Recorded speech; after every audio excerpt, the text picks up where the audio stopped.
to the flag of the United States of America and to the republic for which it stands, one nation, under God, indivisible, with liberty and justice for all. Thank you all very much.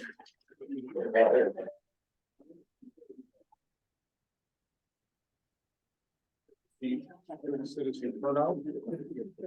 Yes. The reason for the special meeting public hearing is as follows.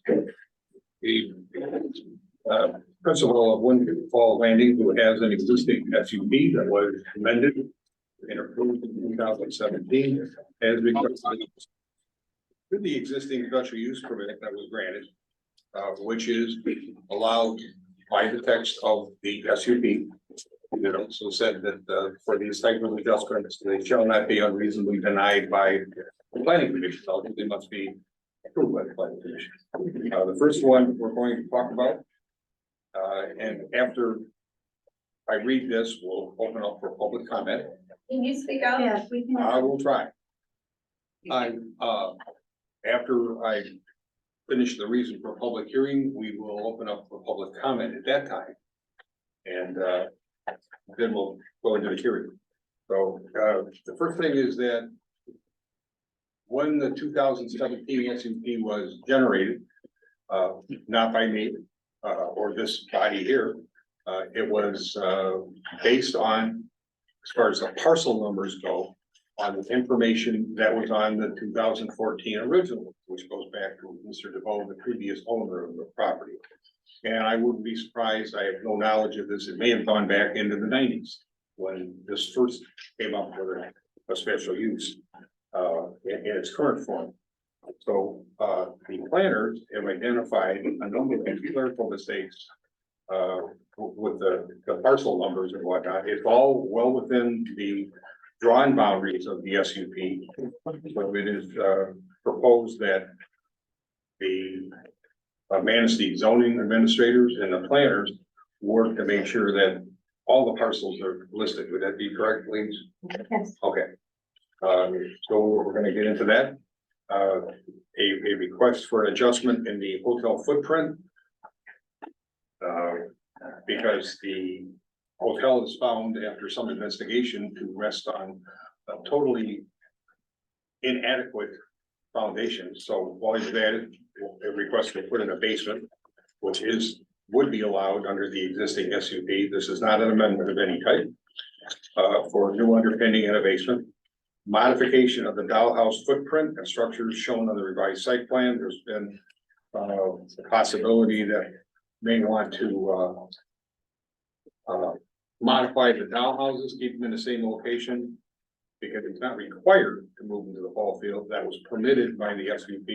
And this is an example of what he was talking about as far as combining. The existing SUP does specify that anything done to the dollhouses or the structures up there must match the character of the existing structures, and that the planning commission has authority to approve or deny such a design. If somebody wanted to put in a modern Frank Lloyd Wright series of cottages along there, that would not fit the character of the neighborhood, nor would it fit the character of the existing inn.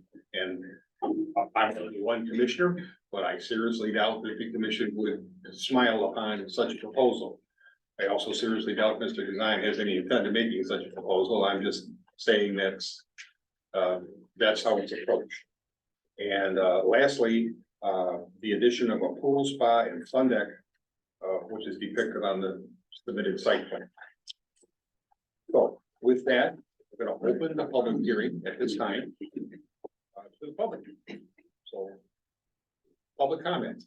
We have the owl machine working. I have one attorney that wishes to speak on the owl. We can communicate that way. The planning commission had determined a couple of meetings ago, and we were trying to not only get this, but our new tech guru is also the Township Park Superintendent, Jean. She has been trained on how to do this, and we're just hoping it works. One thing I saw, just for your information, no secrets.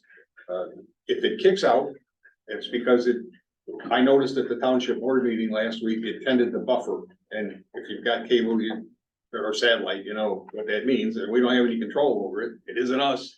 Just kind of stops talking, just like a drop phone call. So bear with us, this is all new for us. I would ask, with a crowd like this, we limit our comments to 2 minutes, please try not to be repetitive. I have several pieces of written correspondence, which are all in the packet, which I duplicated and provided to the commissioners. We have several letters regarding that, and you guys need one. Need one of these that I made up. So with that, I can see a hand of someone who wishes to have public comment. And Jim, Yes. may I make it, if you were going to make a public comment, especially for my help, can you please come and print your name and put your address on the sign-in sheet?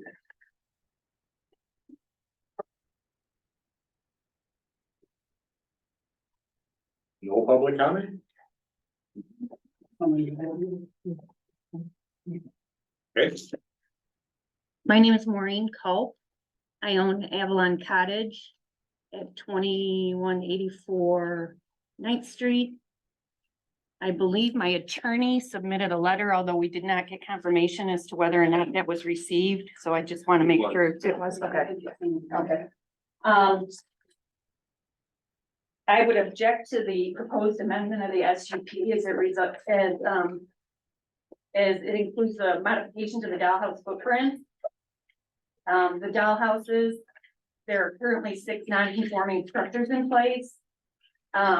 There is a new structure that is not in line with the original dollhouses that will be erected between my property and Portage Lake. The new structure will block my view of the lake. And I relied on the SUP when I bought the property and the already approved location of the dollhouses. And I'm afraid that it'll interfere with the future value of my house.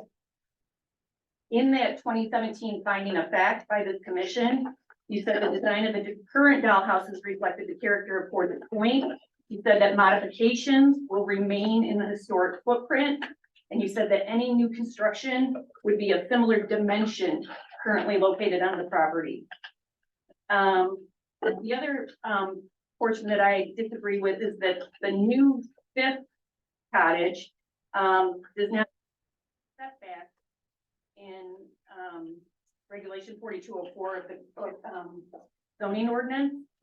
And while these were approved as non-conforming use, Section 8003 says that any expansion or alteration of any non-conformity requires a variance from the Zoning Board of Appeals, which to my knowledge has not been obtained. Overburdening this site with additional non-conforming structures also creates public safety issues. The addition of dollhouse 5 directly on my lot line does not give occupants or public safety officials adequate access to the rear of the structure. Second, my objection is related to the transparency of the request. The zoning administrator wanted to have this adjustment to the SUP to properly represent the property and the waterfront resort as it exists today and the future plans. In July, Windfall Landings recorded a transfer of a portion of the property that the dollhouse would sit on.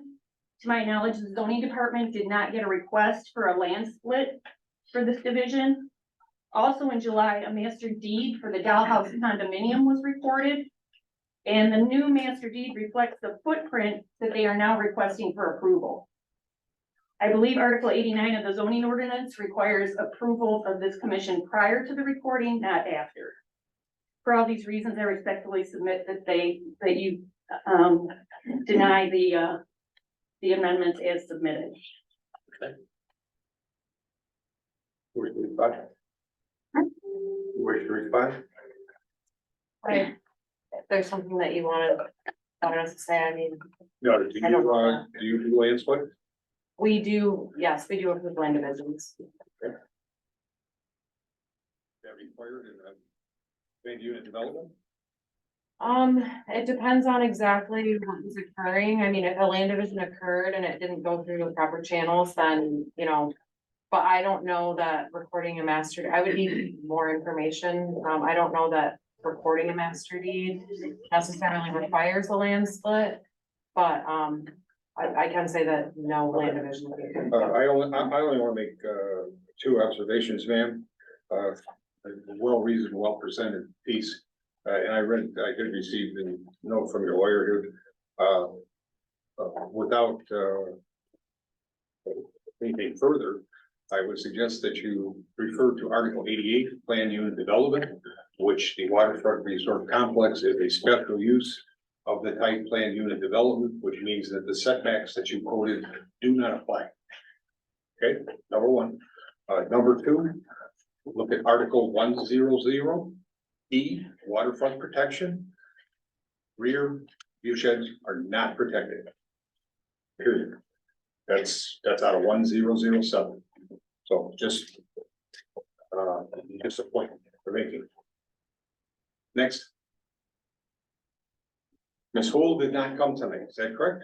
She was joining via Zoom. and Oh, she- okay, Yeah, okay. so She's on here. Hi. Okay. Can you hear me? Yes, I can. I was looking for your smiling face. Go ahead. No. Okay, thank you so much. My name is Kristen Hool. I represent concerned citizens of Portage Lake. And it's my understanding that the zoning administrator requested this amendment in part to include the future plans along with a timeline for phasing for the project. Mr. Rowe addressed the timeline on the last page of his letter, but I have concerns that there's a significant lack of details included. I think it would benefit all parties to be clear on the expectations for the project and the deadlines for the phases of the project. Right now, they're pretty vague and unenforceable, in my opinion. And the Planning Commission has the ability to include conditions to the amendments. And we suggest that you require a more detailed timeline on the phases of the project, just so everybody's on the same page. Just for example, the septic system is clearly the applicant's responsibility because the municipal sewer system did not go through. So phase one should include a timeline for applying for approvals for septic, such as another Part 41 permit, for example, and a timeline for implementation of the new system. My client's also very concerned about the state of disrepair of the property, given how long ago the current SUP amendment was granted. For example, the casino building has a large hole in the roof, and I don't see any sort of timeline or future plan in the application for renovations of this really important historic building. My client still has an appeal pending on the original SUP amendments as well as a lawsuit. But we want to make it clear that the appeal and the lawsuit do not have anything to do with the lack of progress on the renovations made on the hotel and casino buildings. That's really not a part of our appeal or the lawsuit. In fact, my client supports the renovations of these buildings, but again, we're looking for that timeline. We're looking to know when these renovations will be made. Additionally, the junk stored on the ball fields is an eyesore, and it's a violation of the special use permit because the SUP does not allow any storage on the ball fields at this stage of the project. So basically what we're asking is that the Planning Commission either deny the application for the amendments or condition the amendments on the applicant providing a more detailed timeline of the phasing of the project, including renovations of the historic hotel and casino buildings, and also require that all items now located on the ball fields be removed immediately. And that's all I have. Thank you. Okay, Ms. Hool, without engaging in a lengthy back and forth, is it your position that there has been no renovation at the Portage Point Inn? No, it's my understanding that there has been some maintenance regarding leaks in the pool and so on, but I don't believe that those are a part of the site plan necessarily. The larger renovations, for example, they do include the hotel needing to be jacked up and the foundation replaced. But again, there's no timeline for that, and that's what we're looking for. Also, there's really no mention of that historic casino building, which is quite a beautiful building, and it's fallen into disrepair, and we're really fearful that that's going to continue. and that it will be beyond repair at some point without some sort of renovation or protection. Does that make sense? Oh, I understand your position, but I've also know that the ballroom has been renovated, the lobby has been renovated, decks have been built, the main structure has been re-roofed, and I'm not sure what else, but I know that well over $2 million has been spent to rehabilitate, 3 million now. So there's certainly progress going on in phase one, and that's what this is, rehabilitation and improvement of the amenities. That's where you start. As far as the sewer goes, and this will address another public comment that we had, that it was the responsibility of the principal of Windfall Landings, Mr. Kazan, that he should be forced to put in a new sewer, just like when you build a new house, you have to hook in to an adequate sewer system before you get a health department. I would point out that the inn is hooked into an adequate sewer system, septic, as far as the health department goes, for its current load.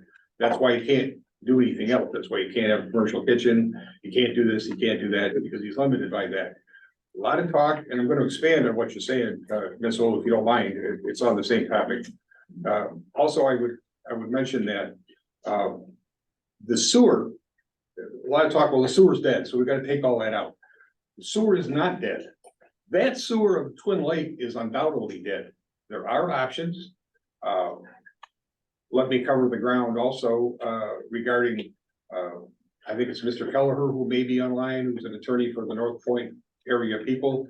As far as the any type of land swap agreement discussion, that's entirely the purview of the township board. It has nothing to do with the planning commission. We have no authority whatsoever.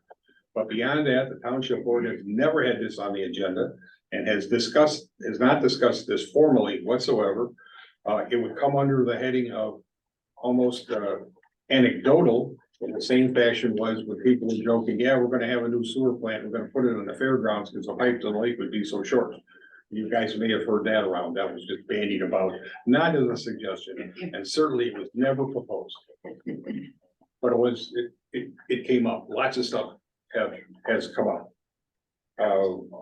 As far as the ball field having no storage, I'm gonna cover some of the other input that we received. We have determined that, I would say, without throwing her under the bus, that the determination that no storage is allowed in the ball field until this, and this, that is incorrect. The ball field storage was approved for boats and equipment. That said, I have not been happy with the ball field personally for a couple of years. I wouldn't want to drive by it. I wouldn't want to live across the street from it. And Mr. Kazan may address that tonight, any plans that he has up there. But we asked for berming and screening, and that can be done, as I really advocated for about 2 years ago. We could have planted at least a screen of trees, but at that time, we still thought the sewer was a definite possibility. And with the sewer, that would have gone right down the line with what's in the SUP and what was proposed, from the commercial kitchen to a variety of things. But there are options to expand the sewer. But the ball field, that can be improved. I think it probably can, but I'm only speaking as one commissioner. One more point, the casino, the historic casino building. Yeah, it's old, and yeah, it's not in very good shape. It was moved once, and I don't know the plans out there for it. I would presume it could be moved or raised again. There's no law that says it can't be. It's not in very good shape, and I don't know what it could be used for, but the owners of the property would probably tell you a lot better than I could. Anything else, Ms. Holt? You want to respond to that? Yeah, just briefly, I'm looking again at the zoning administrator's letter to Windfalls, and it says, yeah, she wants to know the current state of the resort and the renovations as they exist today, but she also is looking for the future plans and then a timeline for those phasing of the plans. And that's what I'm concerned of. I don't see where there is a timeline for these really important renovations. For example, the casino building, just as you had just mentioned, there's no timeline, there's no, hey, this is what we're gonna do and this is when we're gonna get it done.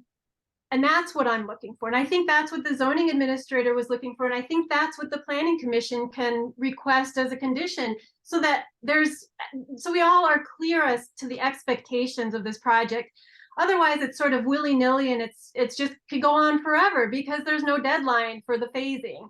And that's really my concern. Okay. All right. Is Mr. Kelleher on the line? Yes, he is. I am your chair. Yeah, Mark McKellar. Go right ahead, sir. So thank you very much. I represent a group of owners, riparian owners, and those around the North Point Park. Certainly one of their main issues is ultimately the concerns related to the park itself. But generally, I'd like to speak to the application and the process. Form over function is important. Due process, equal protection, and following the ordinance is the key here. I certainly have no objection to the concept that the rehabilitation and renovation of the inn has been undertaken substantially, and case law would permit the continuation of a land use permit in issuance of and furtherance of substantial compliance. But the 2017 application and approval did contemplate phases.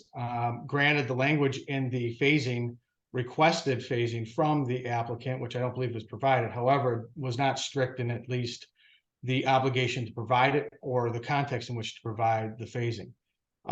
The activities outside the essentially four corners of the inn, meaning the movement of a dollhouse to the ball field, the addition of additional dollhouses, not necessarily the modifications of existing dollhouses, the marina and the ball field activities and the barn for the boats are all additional phases. The language of the application 2017 states that.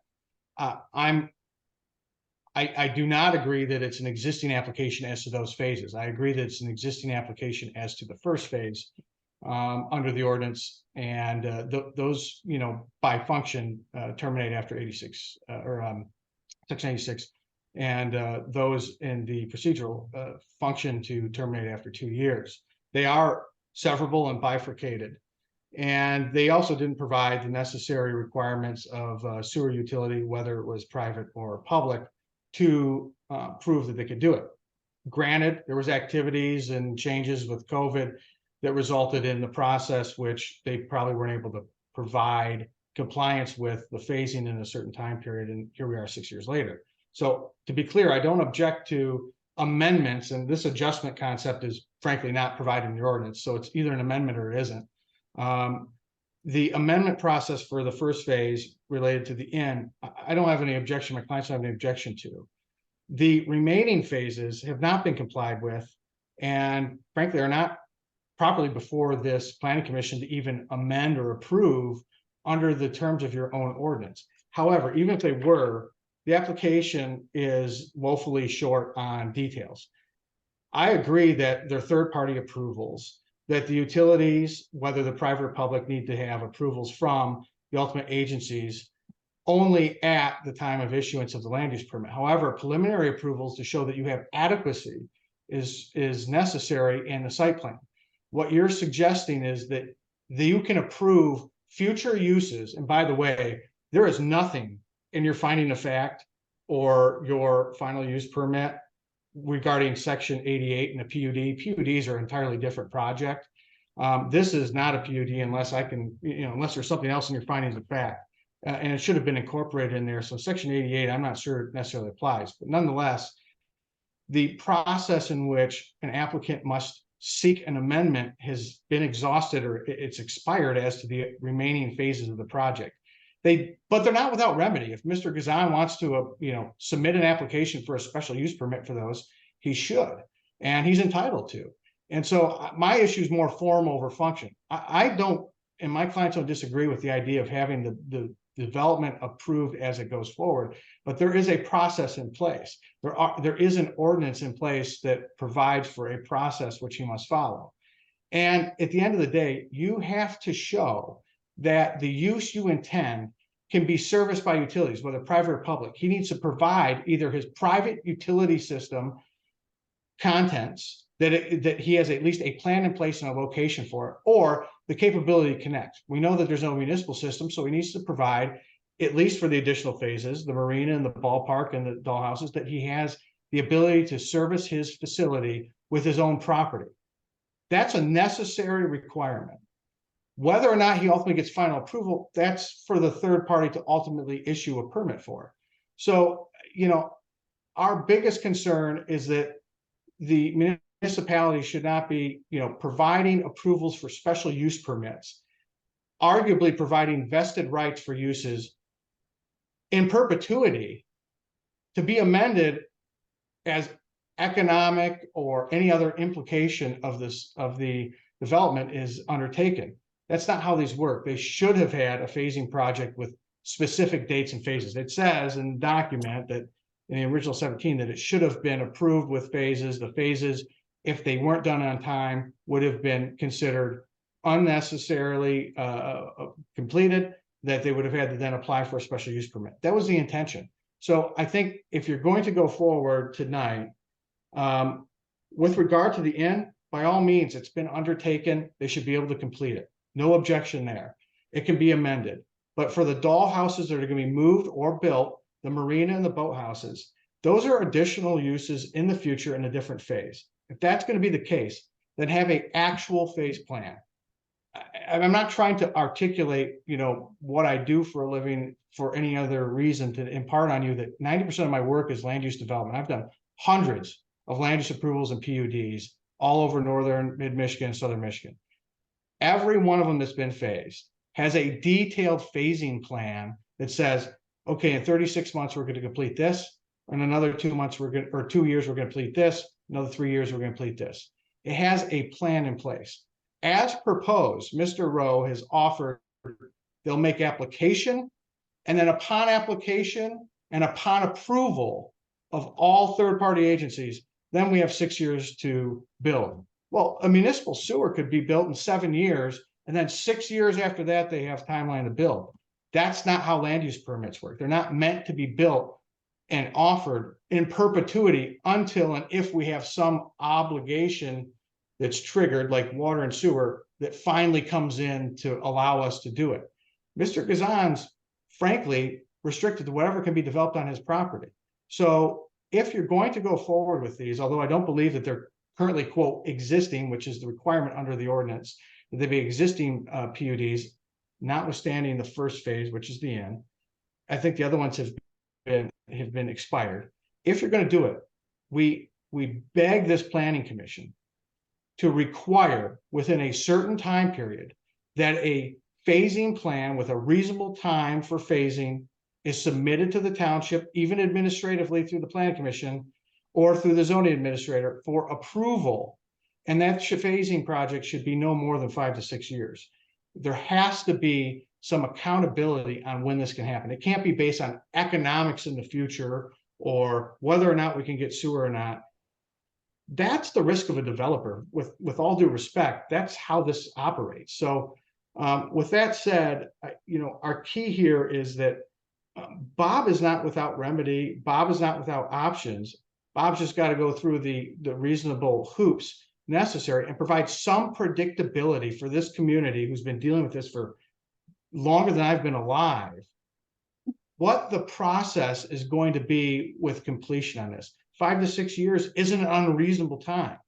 And so if you're going to go forward, we respectfully request that you put a strict phasing timeline that makes sense, that's flexible for the developer to some extent and flexible for the township to some extent. And if it's not strictly enforced, there's no predictability. And furthermore, he's, again, not without a remedy. He can always come in if something is extraordinary and ask for an extension. Those policies, those rules under your ordinance, which are permitted under the Zoning Enabling Act, are in fact existent. So utilize the rules you have. Don't stop the development, but give those that are concerned about those that are developing are going to do what they say they're going to do, give some credence to their concerns and give some guidance and guideline and predictable outcome that everyone agrees to. Because frankly, not Mr. Gazan necessarily, but predecessors have been frankly, short on what they've, delivering what they've said they were going to do. I get COVID, I get, extraordinary circumstances. I'm not, and my clients are not interested in stepping in the way of the project, but there is a process and a mechanism in place to provide predictability and, an outcome that everyone wants to have here, which is the completion of this project at some level, but it's got to have steps. And I think that you guys have a duty under the ordinance and a duty under, common, respect for all those in the public to get at least a defined phasing of this project that everyone can be held accountable to, whether it's Mr. Gazan or the township. Thank you, Mr. Keller. Is there anyone else online? If you want to go here, online people. No, not assistant attorney. Okay, any member of the public? Yes.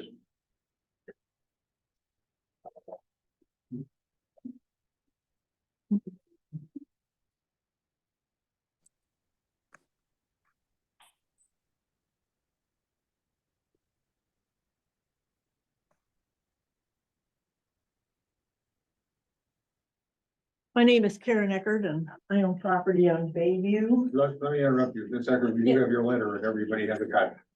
Okay, I'd like to. No. Everyone on the commission, and this is public input for the commission, but go ahead and continue. If you make it brief. most of what I was concerned about has sort of been addressed by the attorney and I think the other attorney also. I guess my concern, right along with his and several others, is the phasing. And then the modification of the hotel footprint to allow adequate foundation, underpinning, and a basement. In other words, the completion of the renovation of the hotel. And I don't have any problem with them. Obviously, they need to do a foundation. But I think the key point is in the original application, sewers were part of the project. Now, it is true that the original plan for the sewer system has gone by the wayside. I am concerned that if you approve this and he starts building and renovating, but there's no sewer system, he hasn't put out a plan for the sewer system other than talking about, at least rumors, talking about putting the sewer on the ballpark, putting the sewer in North Point Park, which most of us would not be, many of us would not be happy with. But it seems to me, if I was a businessman, I'm not putting any more money into there if I can't open that facility 100% unless I have a new sewer septic system. And it sounds like he has a plan, he's not sharing it publicly, and that should be part of these amendments. What is he going to do? How is he going to do it? And if he's using public property, that requires a whole lot more approval from the community and acceptance that we're willing to turn that park over to make it a septic field. So that's my concern. Yes, ma'am. My name is Libby Schleifer. Do you have my I do. written letters? I would, Excuse me, I put the public comment at the back of your packages. Okay. I would like to know how many comments you received. How, were they for or against, and how the public can see those comments? And I would also like a copy of whatever Mr. Gazan for the dollhouse. I'm all in favor of Mr. Gazan as a developer.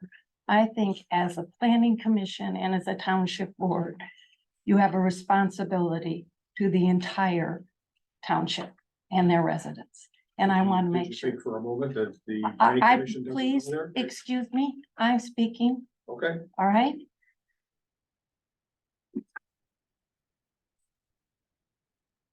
So, how would I get a copy of the letters, the comments, and what was the 2 and Well, there 4 were and 3 against. letters, I believe, or 4, no?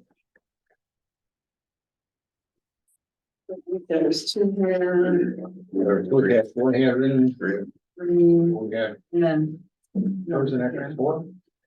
maybe 5, with the small one, you know, I can be confident. I will leave that determination up to the township clerk, which the FOI that, or she just wants to make their copy. You can make her a copy now if you want. No, let's, That's up, or after the let's meeting do or it. tomorrow or Not whatever. during the meeting, we're not gonna inundate ourselves with running the copy machine. Okay, But and you're I welcome have to it. a copy of the exhibit that Mr. Design gave, and how will we get that? Well, I haven't seen the exhibit yet because he's yet to speak. Excuse me, I thought he gave you something about, He did not give me anything. I have a picture of the dollhouse that was handed to me by Mr. Wallace. If we get to that point, I would suggest you ask Mr. Design, because I don't think it's a secret, but I don't have it other okay, than what I just got. what I am asking is, how does the public get it? Well, I suspect it'll be on the website or either that or where I told people it would be right down there. I was talking, please don't interrupt me. I suspect it, we'll try to post it down here just as I did the packet that we got from the zoning administrator. That's what I'll try to do.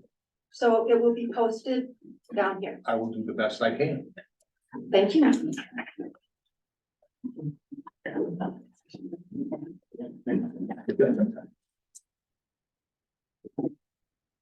Are you still open for public comments? Sure. I was waiting. Did we receive anything in writing for you, sir? You did. Okay. Well, I'm not sure that you did. We did. This is, in our. Okay. Which one is it? My name's Dan Norbeck. I did not see this. So, go ahead. Well, I'm very sympathetic to the party who bought the Avalon cottage. So I'm gonna try to limit my remarks and part focus on that. I did some research. In late 2014, Wind Falls connected 3 dwellings to the existing Beach Lodge drain field without a permit, and was cited in 2015 by the NDEQ for illegally creating a public sewer system.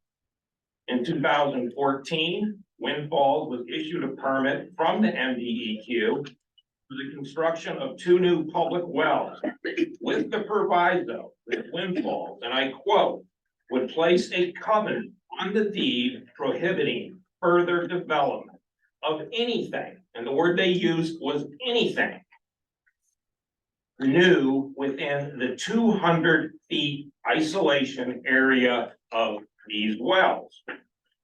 Wind Falls is now requesting an amendment to the SUP, allowing the construction of new dwellings, and those dwellings are these dollhouse replacements, within 200 feet of new well number 4 and 100 to 200 feet of new well number 5.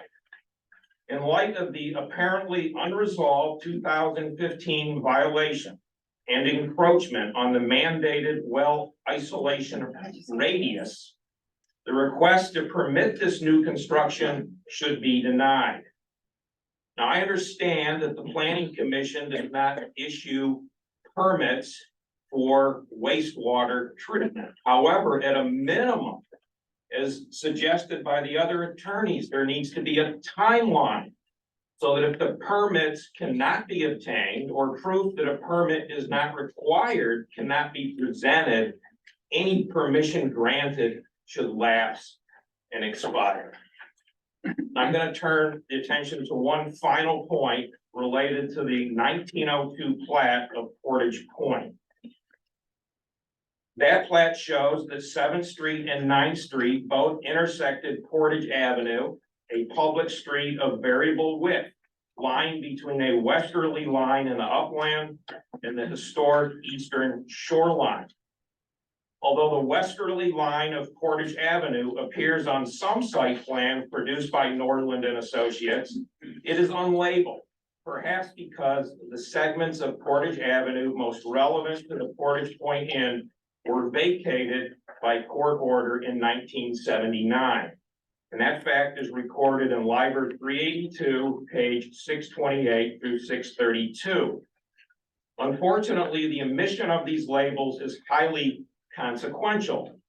Although Portage Avenue, excepting the 9th and Street road ends, was vacated from Lot 3, Block 3, across the Hotel Reserve, and to Lot 4, Block 25.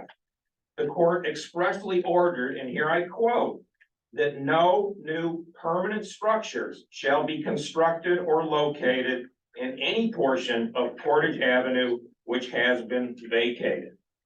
Therefore, in my opinion, a new in-ground pool and most of the onshore components of the expanded marina cannot be constructed in the proposed locations. Thank you. Thank you. Could I ask one question, Mr. Norbeck? Yes, you may. I'm always working on building my resume. And in your, document, you talk about environmental issues.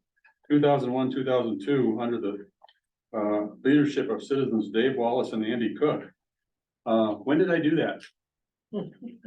According to records I obtained from the Michigan Department of Environmental Quality, a complaint was filed by the Portage Lake Environmental Association at that time.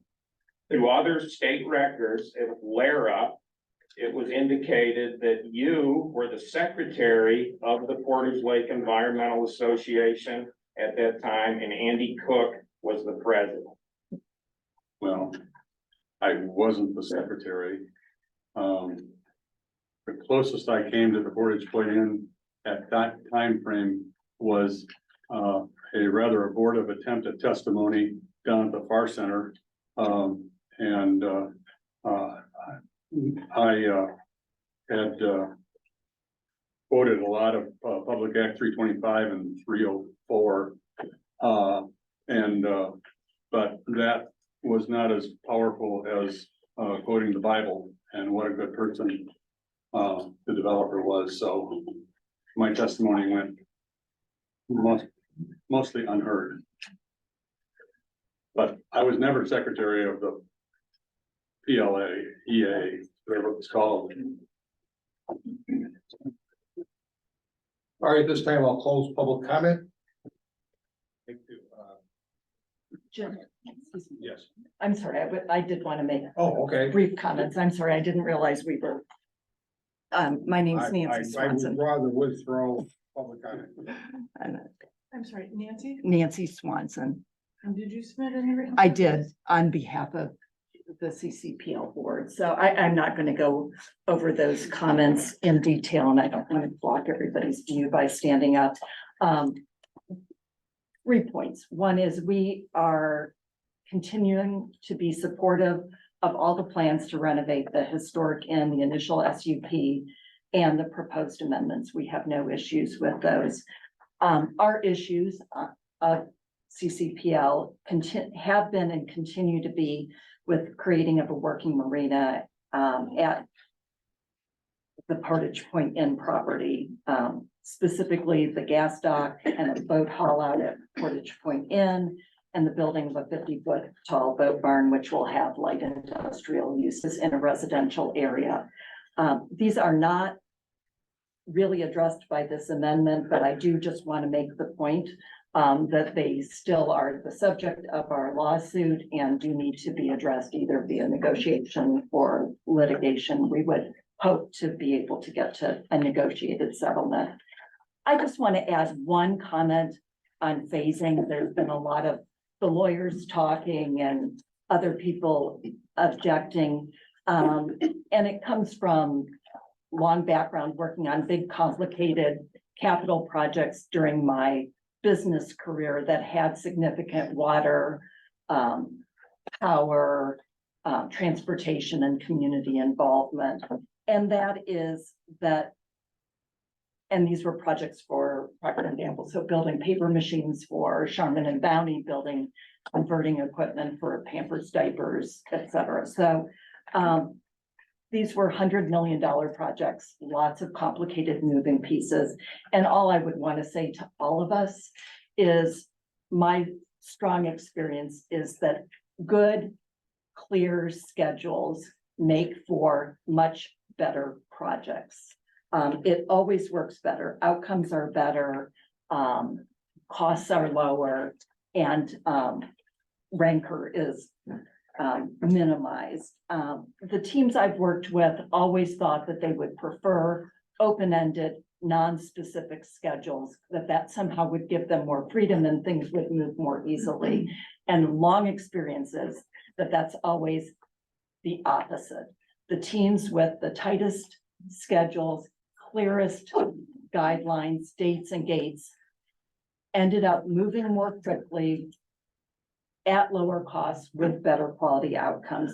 Everyone benefits. So I would say to all of us in this room, if the planning commission would take on the admittedly not heavy work, but somewhat detailed work to develop dates and gates and expectations, the community would know what to expect. I would say to Bob and his team, they'll be clear on what's expected, what they can do and not do, and minimize time spent asking you to guess whether or not this is going to be allowed. And for the township, I would say you get two things. First is the ability to quickly answer questions and queries from the public about what's allowed or not allowed. Whether they like it or not, you could at least be clear about, we told him this can be done, and we've told him this can't be done. That would always help. And also it would help you avoid the need to having to go back and ask for things to be undone because a team made a guess that this would be okay. It isn't okay with you. And then you have to take an enforcement action, ask a developer to spend money undoing something that's already done. By doing clear dates and gates, it's the reason that Mark talked about, it's the norm in these kinds of developments. It has all these benefits to many people. I know it's something that everyone thinks would be easier and faster not to do. I would urge you to think about taking the time to get clear about answering some of these key questions with some dates and gates. As Mark said, if you need to revise, you certainly can revise, but then everyone knows we're going to look at this date about, are we on track or not? And if not, why are we off track? What are we going to do about it? What's the alternative? And then make sure that that's clear to the public. So I would respectfully submit to you that it would be in everyone's benefit for you to heed the calls for clearer dates and gates. Thank you. We've been involved in this a long time. You have really been very actively involved and you expressed yourself very well, both by letter and in person. You're right on top of the situation. What kind of violations in terms of phasing or dates have you seen? I guess what I'm reacting to is it's very difficult to know what's expected. So the questions that I think a date and gate might get to in the future is there are a number of options that Bob told me that he might pursue now that the sewer is falling apart. No. Let's modify that statement if we could. That sewer has fallen apart. The Two Lake Sewer Authority has. Let me Right. work with you on Right. that, if I might. I'm not the sewer guy, but marginally acquainted with the Twin Lakes sewer. That's dead. There's no doubt about it. There's a couple of options that were mentioned earlier about the ball fields, which property he owns. He could run a pipe up there. There is still a possibility, and I think it's not out of the, you all know that Little Eden has an SUP which allows expansion of 550 plus souls on as part of their special use permit. That was passed a couple of years ago. One exception to that unanimous vote, except for one. Entirely contingent upon a letter received from the village that they had adequate sewer capacity, because Little Eden is already hooked in. You have adequate sewer capacity to expand, essentially double your population. 3 or 4 weeks later, they get a letter from the village that said, sorry about that, but our system just isn't functioning very well. You're out of luck. Well, it's still in the SUP, and if they ever get sewer, that would go through. we weren't gonna avoid that because the condition was, if you hook up the sewer, you can do this. So much of the inn, was, the renovations here with Mr. Gazan and Windfalls was predicated on the arrival of the sewer. It was his dream. And, you know, I'm just talking personally, when I have spoken with Bob about this, he really had a dream for the future of a commercial kitchen with a really nice restaurant. Part of the reason he bought, my understanding, he bought the motel up there was to house the student chefs in when they came. He had a contract with Baker College to provide an instructional service. Everything was predicated on a sewer line. It's still possible that we may end up with the village because at some point, I am absolutely 100% convinced that the federal and state government are gonna come in and say, oh, not gonna, you're gonna have a sewer. Here's a certain amount of money, tax yourself for the rest of it. Because that's what they're doing at other lakes all over Michigan. They're all over the country, in fact, and I think that's inevitable. But that's my opinion, it's just based on what I see. But everything was predicated on that. It does not mean that it might not happen. Does that mean that we should take it all out of the SUP? No, so let me be clear what I'm suggesting, which is we're totally in favor of all the plans for the inn. We wish great progress and all that to go forward. Our understanding is that that needs additional sanitary system capacity of some sort, right? Yeah.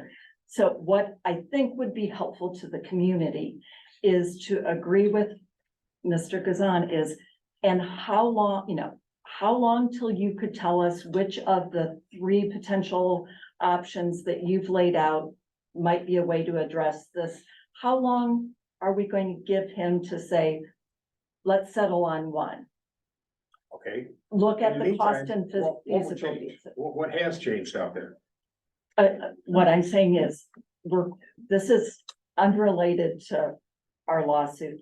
Well, I know To address the needs of the community, I think a dates and gates sort of thing would say, you know, I'm not proposing a specific time frame. Within the next 6 months, 12 months, of the 3 options, let's do enough cost and feasibility work so you decide on which is the first option you're going to pursue, where you can then give us a more clear timeline about feasibility of renovating the rest of the hotel, moving forward with other parts of the project, et cetera. That would be a date and gate kind of thing that I think people are asking for. Similarly, looking at the phasing proposed in the letter from his lawyers, phase 1 is doing all the mechanical work. So call it best case a year, more likely 2 years to get to. Phase 2 is all the permitting, DEQ, He can't even et do cetera. that. Yeah, he has to do that after, right? But again, another year or 2, and then it's up to 6 years to build. We just completed building a house, took us 2 years. 3 years would be really aggressive timing and super fast. Our point, I think, to the planning commission from the community is that's best case 5 years till all of this is finished. More likely up to 10 years from today. Don't worry about the past. It would really behoove, I think, the planning commission, the township board, Bob as the developer, and those of us that are residents to know, when are there going to be checkpoints to say, are we on track or are we not on track? And if we're not on track, what adjustments, if anything, are we going to make? The adjustment might be give him another 6 months, but at least everyone knows there would be some times where we're going to look at that. Similarly, if it's going to be 5 to 10 years, then being clear about is the property going to be maintained as in the interim? What will the ball field look like? What's the expectation about maintaining the existing buildings that aren't currently being occupied on the Portage Point Inn property of the Planning Commission? I'm not trying to propose what those should be. We just really think it would be so helpful to get people moving closer together, to be able to be clear.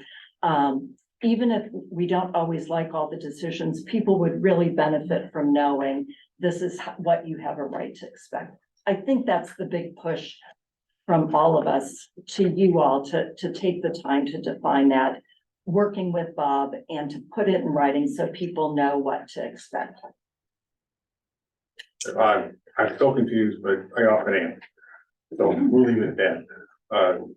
But I guess I would add the last comment then, which is certainly within the existing 2017 amended SUP, the clarity about what is allowed in terms of the marina as an accessory use, when it can be built, et cetera, is super clear. Okay. We love that. That's exactly the clarity that's very helpful. That's part of my On some- puzzle. But, you yeah, know, on- how unclear could it be? It's pretty clear.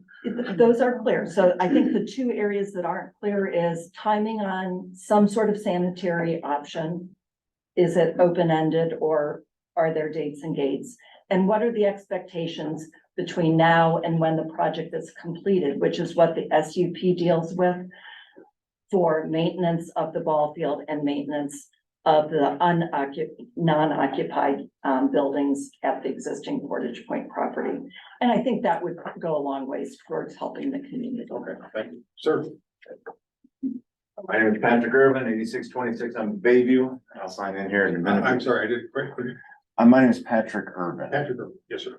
And I got a house on right on Bayview. And my concern, I think the tragedy of it is that I think in general, the community is supportive of the inn and there's a lot of goodwill. And people would like to see it, and we all have great memories and all that. But unfortunately, what I see is drifting away is the goodwill because it's being replaced with suspicion because of the lack of clarity. And it's not just based on idle rumors or, things that are made up or something like that. I mean, Dave Meister is that, township supervisor is talking about talking about 14 acres of septic field in North Point Park. And, these kind of things. What forum was he speaking in?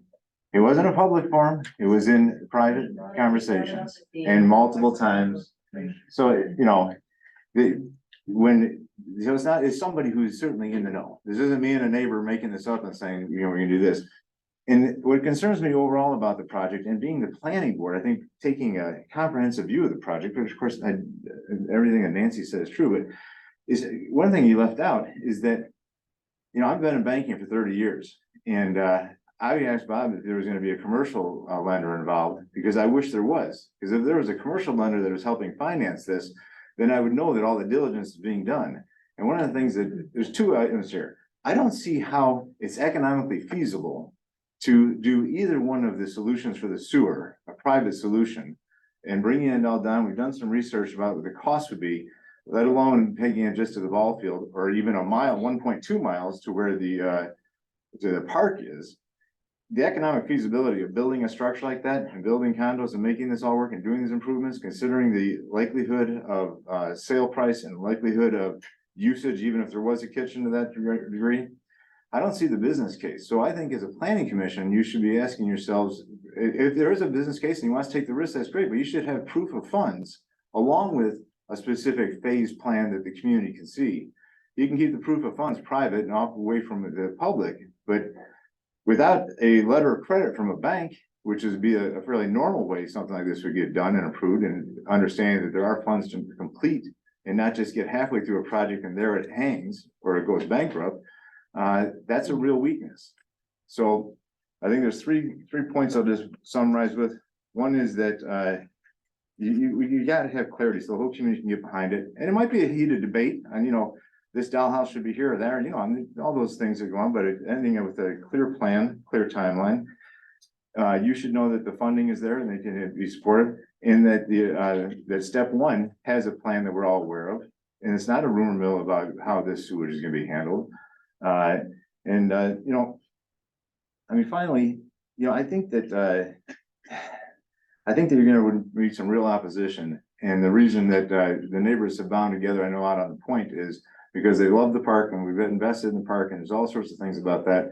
And so the idea that has been brought up by credible sources about using public land that is improved, that is so much worked over and loved by the community, used by the community for private usage, when we don't have clarity, it's just untenable. I understand. Thank you. Thank you all. Appreciate you signing that. Thank you. Hang on.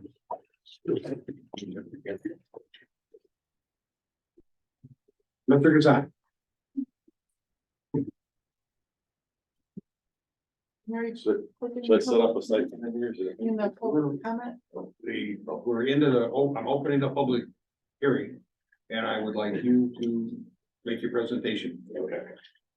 So is it all right if I set the Absolutely. site plan up there behind you? Are you gonna be on Zoom if you're there, or on home? What's that? I guess you are. Okay, I just want to make sure that you're visible. Well, and I think the camera is facing. No. Oh. Camera will follow you. Oh, Let's see. You know what, how about if I just put it right here, Paul? Is that all right? It's larger. Yeah. I'm trying to use it. So this is the site plan. With the. Okay, so this is the site plan, including the adjustments that we requested, the three specific adjustments that we had hoped to talk to tonight. I'm a little bit procedurally, I guess I'll ask the board, would you like me to respond to some of the comments made first and then Make your presentation. make the presentation first? If you can answer any questions and assuage people's thoughts, we're gonna be good. Why don't I go through the three requests for adjustment first, and then I'll make a couple of comments regarding some of the public comments, just responding to that. So, after we received the 2017 special use permit, we started working with engineers and architects on construction drawings. And we also started some of the process of investigation of the existing structure. We got under the building, we found out that the building, although it has never settled, is basically sitting in the sand.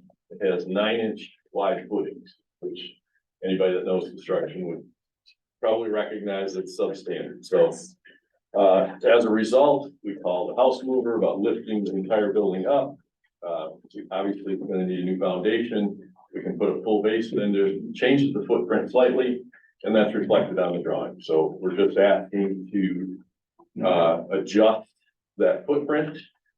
The second is that we have begun marketing the dollhouses as permitted. There were 7 approved dollhouses in our special use permit.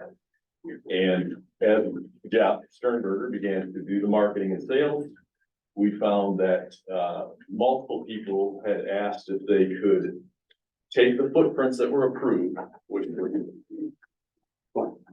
14-foot by 40-foot footprints as site condos, similar to the cottages that are there now. So let me make sure I'm clear on that. A site condo is completely different than buying a condo unit in a building. A site condo is basically a footprint of land that the owner can work within. And so it's a different structure for allowing more freedom for the owners. And so in this marketing process, we were approached by several people who said, can I take 2 and merge them together and create a 28-foot by 40-foot footprint? And that's where this came from. The line of sight for, and I'll just try and talk to, I think it was Maureen, that there you go. Okay. Anyway, the line of sight, as we have seen it anyway, is not blocking the view of the lake.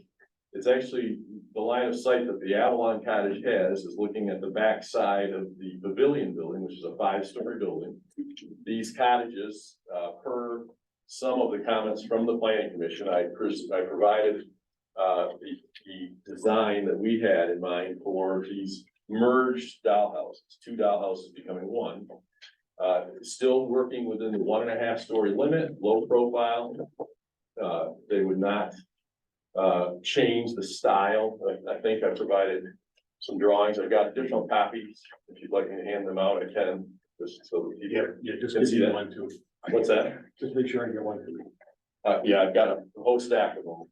So anyway, so that's where we came up with, just as a result of marketing, I'm in here saying, can I make a slight adjustment? Instead of having 7 structures, can I reduce it to 5, reducing density slightly, but merge and create a footprint there? So, and I was certainly be willing to stake out and look at line of sight, et cetera, et cetera. I think someone mentioned that, hey, you know, you can't be guaranteed that your neighbor's not gonna build a house on the empty lot next door to you, which is exactly what this Plant a is. tree. Or plant a tree or whatever, right? But that being said, I mean, Maureen's one of the members in our condo association. I certainly don't want to harm or, you know, I want to try and create a win-win. So I will certainly look at that. But I don't think that blocking the backside view of the pavilion condo building, which is a 5-story building, and putting a 1.5-story building in, which would be on a lower grade than the Avalon. The Avalon is up on a hill, would actually see over this structure. And you'd still see the half of the pavilion building if you consider line of sight. So, and then the third thing that I wanted to talk about, which I thought would be fairly uncontroversial, is adding an outdoor pool and spa and sun deck area in front of the hotel, not in the footprint of the old platted road.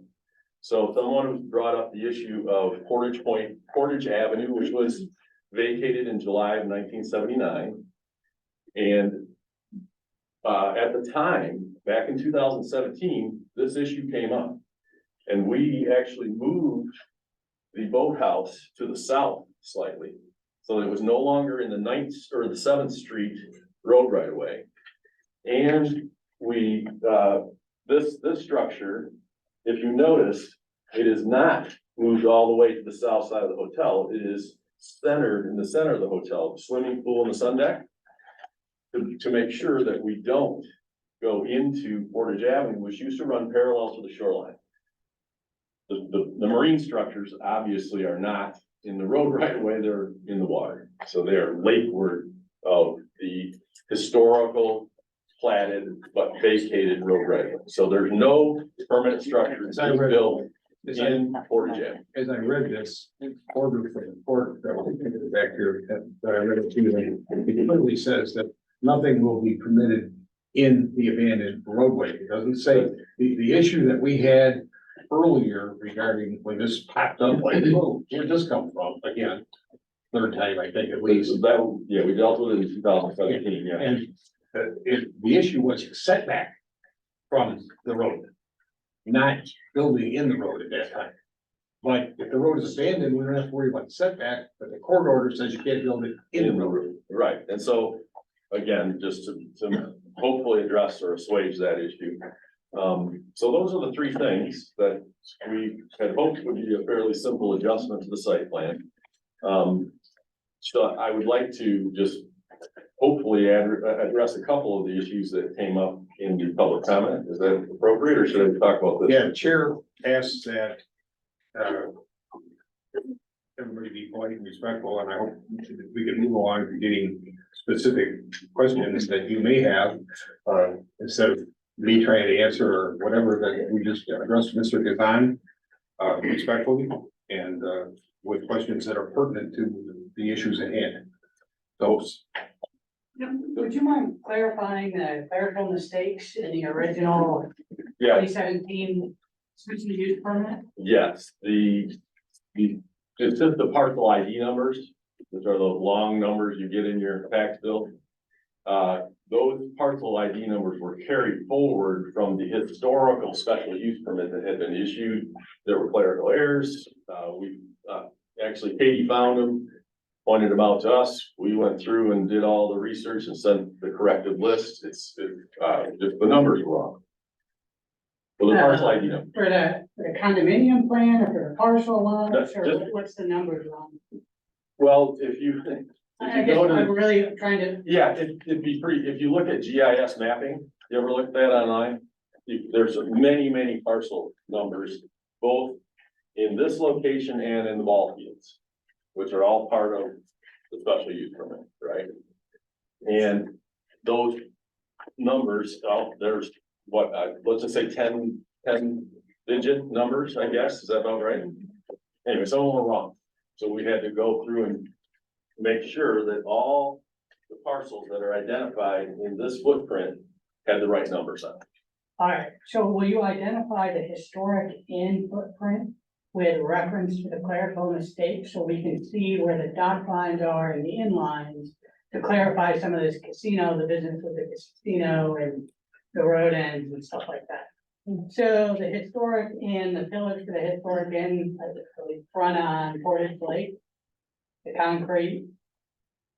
Is that what we're referring to, the historic? I'm sorry, could you restate the question? I'm confused. If we took the footprint of the historic inn footprint, Okay, right? yeah. And ran the back lines and the front lines with reference to the historic inn footprint.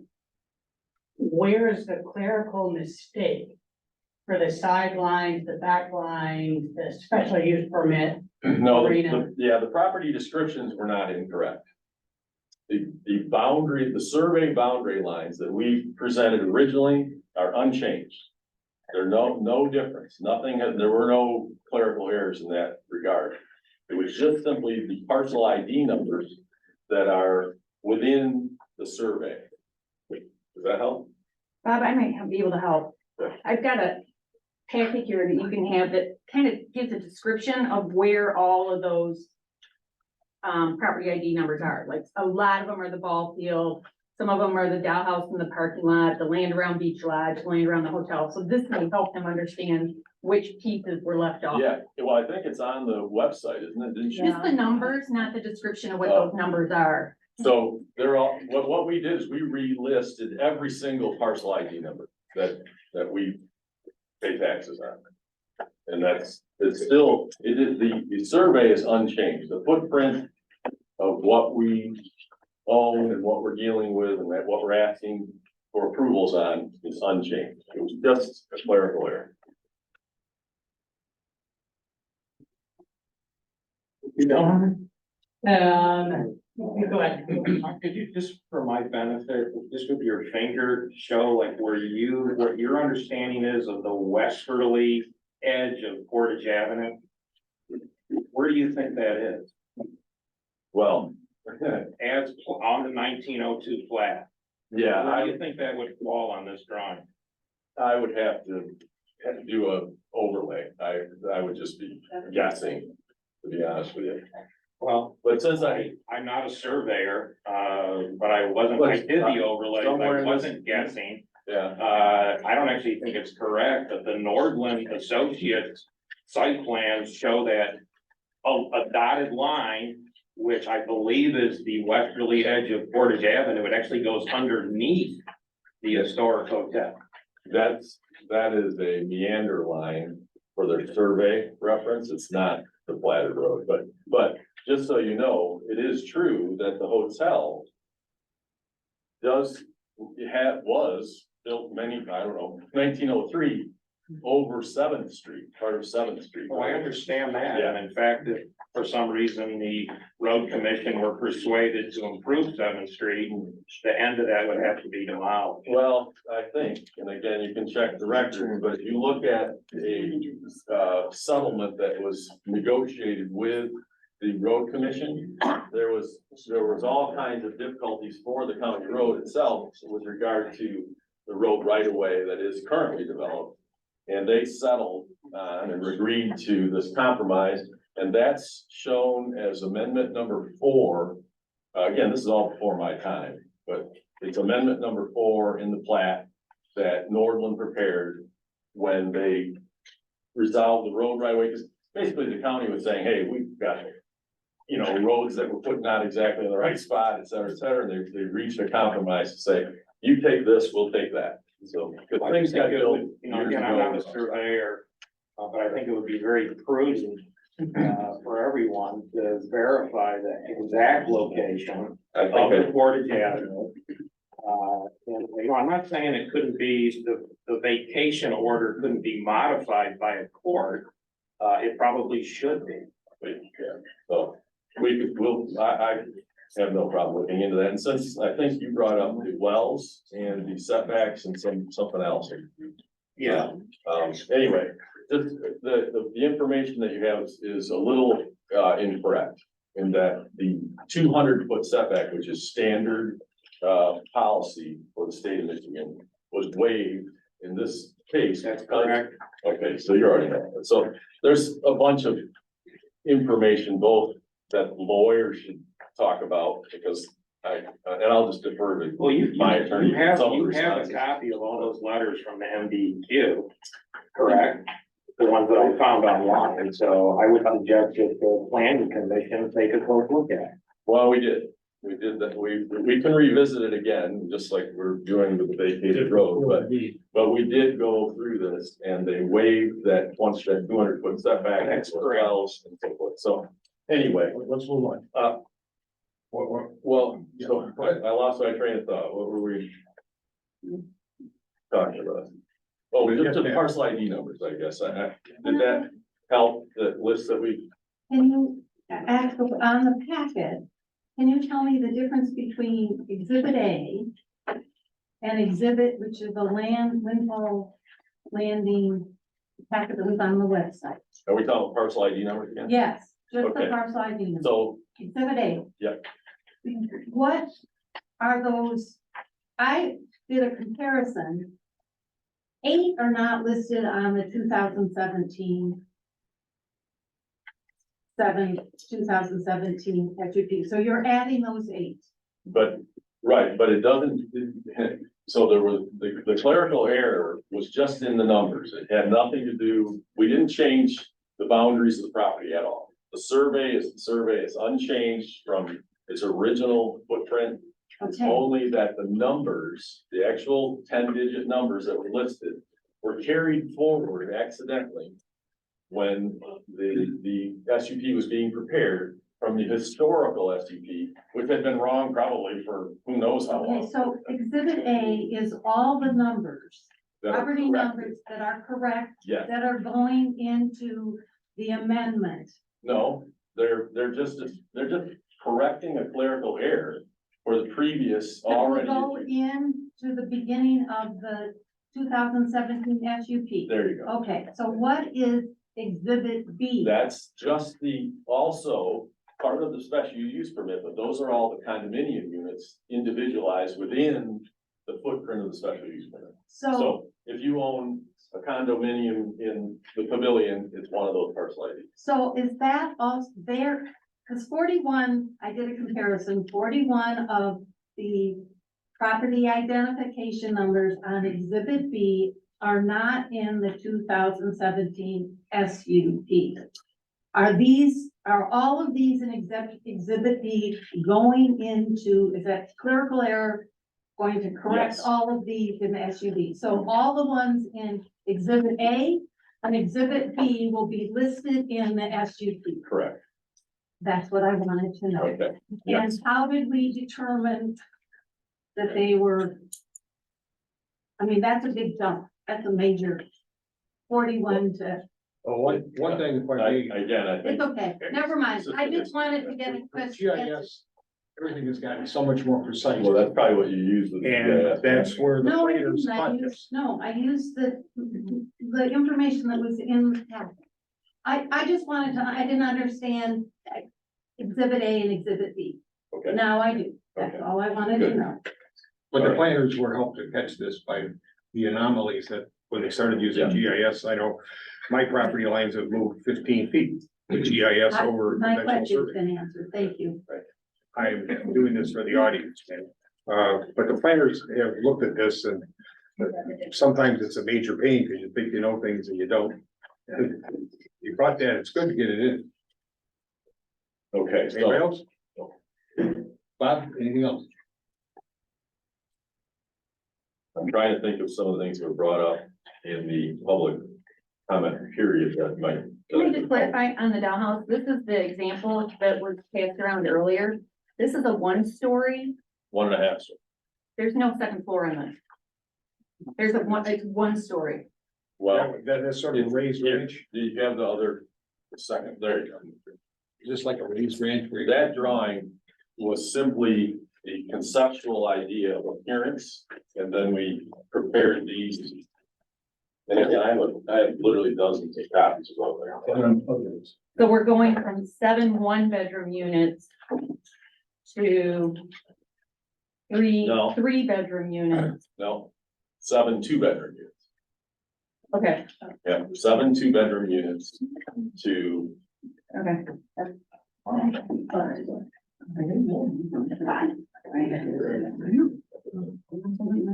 and again, the purpose of that drawing is to just illustrate appearance. Okay, the external look of it so that you can see that we're not trying to build a blank Frank Lloyd Wright or whatever. And, next question back there, please. Okay. You said you wanted to respond to some of the questions and comments that people made. As a businessman, you apparently already put a lot of money into the, and raising the building and all the other things you're talking about, we're talking a significant amount of money. And you are willing to do that with no guarantee that you will be permitted to open and occupy these things because you don't have a septic? Very good question. And that's one of the things I had intended to answer. And thank you for reminding me. And I think I've tried to be just as candid and honest with you folks as I can be. This is not what I do for a living. I never intended to be a resort owner operator by any stretch of the imagination. I spent 46 years as a contaminated sediment remediation contractor, an environmental dredging contractor. That's what I do for a living. I know you've heard me say it ad nauseum, but it's what I do. The one thing that I know a lot about is the environment and infrastructure. Nothing should happen with this project until infrastructure is solved. I spent 6 years, wasted 6 years, probably lost the best possible time I could have sold those condos. Because as you all know, the real estate market has been hot for the last 6 years, right? I wanted to work with the community to come up with what I thought was a win-win situation. The community thought it was a win-win situation with a lot of momentum to try and pursue this municipal sewer project that solved a lot of problems for a lot of people. Infrastructure is going to be a critical component for all of us. You're not going to be allowed to have submerged or mounded engineered septic systems. When they go bad, they're going to say you will not replace that. You will hook up to some form of municipal sewer. I don't want to run a sewage system. I doubt you do. So there have been a multitude of just brainstorming comments made by people like David Meister and myself and whoever about what possible solutions would be there to solve the problem, not for just Portage Point Inn, but for our general areas of concern. And we all know what the areas of concern are, right? Andy's Point is an area of concern. You're shaking your head. That's just not true. You're denying that. You're saying that's not a problem out there. Well, you shake your head at me all the time. Anyway, you do. So anyway, what's in it for me? I'm not gonna make a dime off in solving that problem. I'm here trying to help this community. I don't need to make my living developing Portage Point Inn. I love the property. I think a lot of you love it. We have good memories there. I came here accidentally, became an investor in that place. I was given a slip as an interest payment. We kept our boat here for 6 years. My kids were little, they loved it. We fell in love with the inn. When the banks came in and said, hey, we're taking you down, you're going bankrupt again, right? We said, hey, we're lien number 42. We're never gonna get paid for the work we did here. So either buy the mortgage or say la vie. And we said, we love that place. My wife said, you're crazy, don't buy. She literally walked in the place and said, great, you just bought The Shining. That's what she said verbatim. And most days I regret my decision to buy it, but we did. We're here, we're trying to help. I don't know why there's this perception that I'm sneaking around, paying people off. It's extremely disheartening at times. Have I ever asked for the normal developer tax abatements? Once, have I come here and said, give me something for free? Have I asked the board that? Have I asked the township board that? I'm trying to help. This, I would like to create a win-win situation for this community and for the inn and for the general environment. It's what I've done for my whole life, is I have made and I've solved environmental problems. That's what I do for a living. I don't argue with you, Nancy, that there should be a timeline. Fine. But I'll tell you what the end result of that timeline is gonna be if we don't work together. And that is, I'm 62 years old now. I'm gonna leave this to the next generation if this doesn't happen sometime soon, because I'm done. I just sold my company on September 1. I am officially retired now. I'd like to see this through before I'm too old, but the fact of the matter is, if we give this 24 months in pursuit of a municipal sewage system, which is the best thing for everybody. The village has a problem already with their system. They've got infill from somewhere. They need to solve the problem. They need more hookups, so they have the financial capacity to operate the place. So they would benefit from the inn hooking up, from Little Eden hooking up, from Andy's Point hooking up, etc. People who need it, who are in low-lying areas, are going to need municipal sewer. The state of Michigan already has the law. I have worked in areas where they've shut communities down until they put municipal sewer around the whole lake, on inland lakes. Anyway, so let's just say that we go and you give me a timeline, whatever, it's 2 years, 36 months. If I can't find a municipal sewer hookup, then I'm working with the community. I'm not doing this on my own.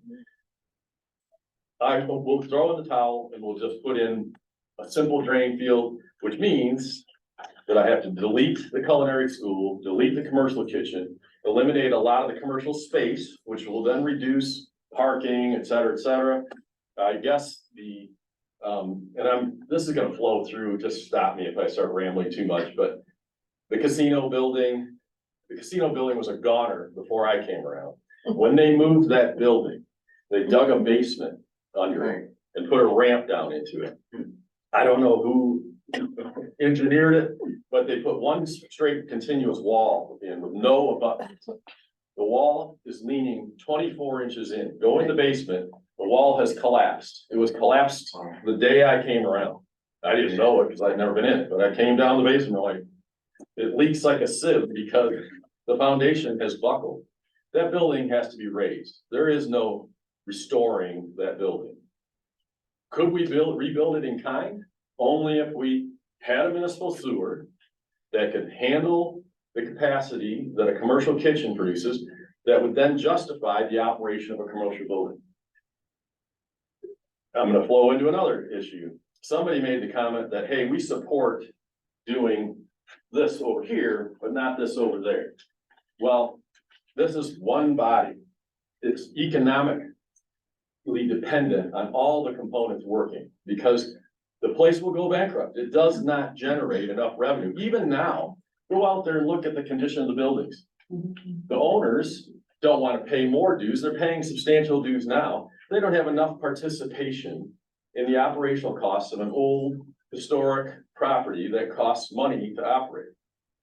We need revenue streams coming in from the arms, the legs, the head, the shoulders. If you cut off my arms, cut off my legs, I'm gonna die.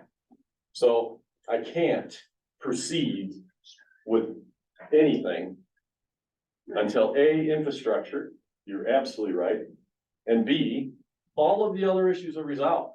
Nobody that has any brains with regard to economics is gonna go out there and put $8 million into the hotel, only to find out that they don't have the necessary revenue streams to make it cash flow. You hit the nail on the head. I did provide a letter of credit, or a letter of credit from my bank, and I can do it again. You can make a phone call. I'm not gonna borrow any money to do it. I will pay for it if it's economically viable. No banker would support it, and neither will I. I'm not gonna do it unless the numbers are viable, because I don't want it to go bankrupt again. Do you? Do you want it to die again? I can't imagine. What slip did you own or rent? What slip did you own and rent with your family and your kids?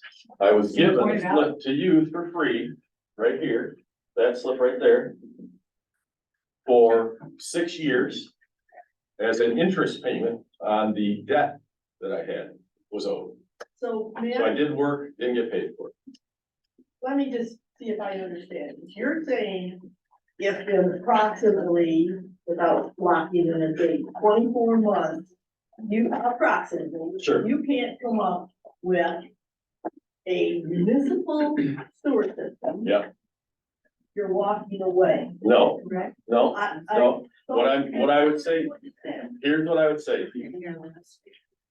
Well, You I said would, it's not viable if I did. I would delete the commercial kitchen.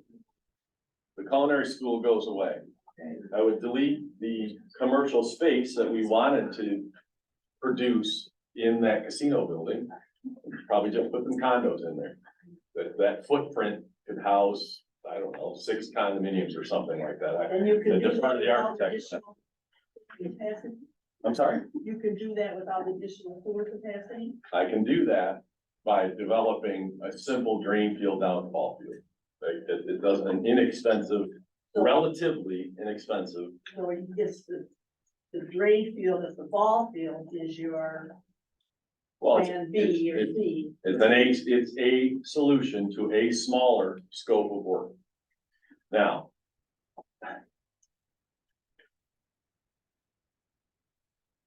Based on all of the feedback that I got for years from the community. This place has historically been a community center, right? That's what everybody has told me. They've got great memories of working there. Man, we wish we could get the kids to come back and work again. It's hard to get people to apply for a job, as you probably know. We'd love to have them come back and be involved in housekeeping and grounds maintenance, et cetera. One of the things that would really be an asset to this community and make it a 12-month operation instead of a seasonal operation would have been a culinary school. That agreement with Baker College has long since expired. We lost our opportunity due to delays in the sewer. Could it come back? Maybe, but there's no point in talking about it again until we have a solution for the sewer. But if it's not a municipal sewer system, then we're not gonna be able to handle heavy waste. That's just, that type of system is too expensive to build.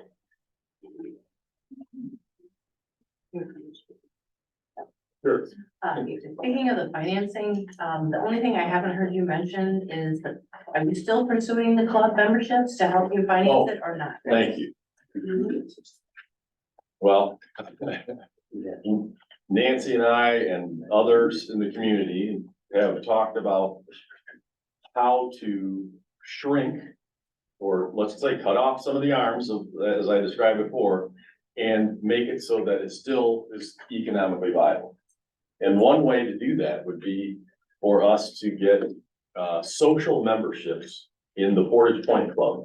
Oh, by the way, that brings up another thing. Sorry, I'm gonna probably be all over the place, but somebody made the comment that we recorded a deed transfer. And that, I don't believe, based on what I think I heard them say, is correct. We created an easement for the Portage Point Club to control and operate all of the grounds and common facilities with the goal of being able to set up a social club. One of the benefits of the requested adjustment to the site plan is that we gain 10,000 square feet of space below this hotel. And we can use part of that area to put a fitness center in. So we are hoping, if we get enough participation, I'm willing to drastically reduce the boat storage building operation, eliminate the fuel dock, and reduce the number of flips. If I can offset that revenue stream with social memberships. Jeff's got the information. We just finished all the paperwork for it. It did get delayed and screwed up due to COVID and just people, I'm gone a lot now as I get older. So we finally got that paperwork done. I don't want to, shall I say what I think you're gonna sell, or you want? anyway, you can talk to Jeff. Individual memberships. It's not a big, I think it's a minimal expense. It's $325 a year for dues. Is that right? I think so, anyway. With the buy-in? The buy-in would be $1,800. I think the buy-in is $1,800 and the dues would be $325. Per person. Don't quote me on that, please. Per person. Yeah. I have a question. And then that gives you full use of all of the facilities with the understanding that we've completed some of them. By the way, I think that brings up another thing I'd like to address. Somebody was saying that we haven't done anything out there. The worst building on that property when we walked in here 10 years ago wasn't the casino building. It was the pool house. There was a pool house that had a rooftop flat deck that was a big party deck. And I walked on it, the whole deck was bouncing. I went down below, pulled the panels like this. I could shove my finger through every single floor joint. Black mold, rotten to the core. The whole thing was about to collapse. We had to remove that building, mitigate all of the impacts of that. Dig out the foundation, which was sitting on old empty septic tanks that were literally feet from the shoreline. Clean that all up, put in new pylons and foundation, build a whole new building, build a new pool, not a plastic liner pool, an actual poured concrete pool, et cetera. So we spent $3.1 million so far in improvements, just so yeah. But we haven't done nothing, and we did address the worst building.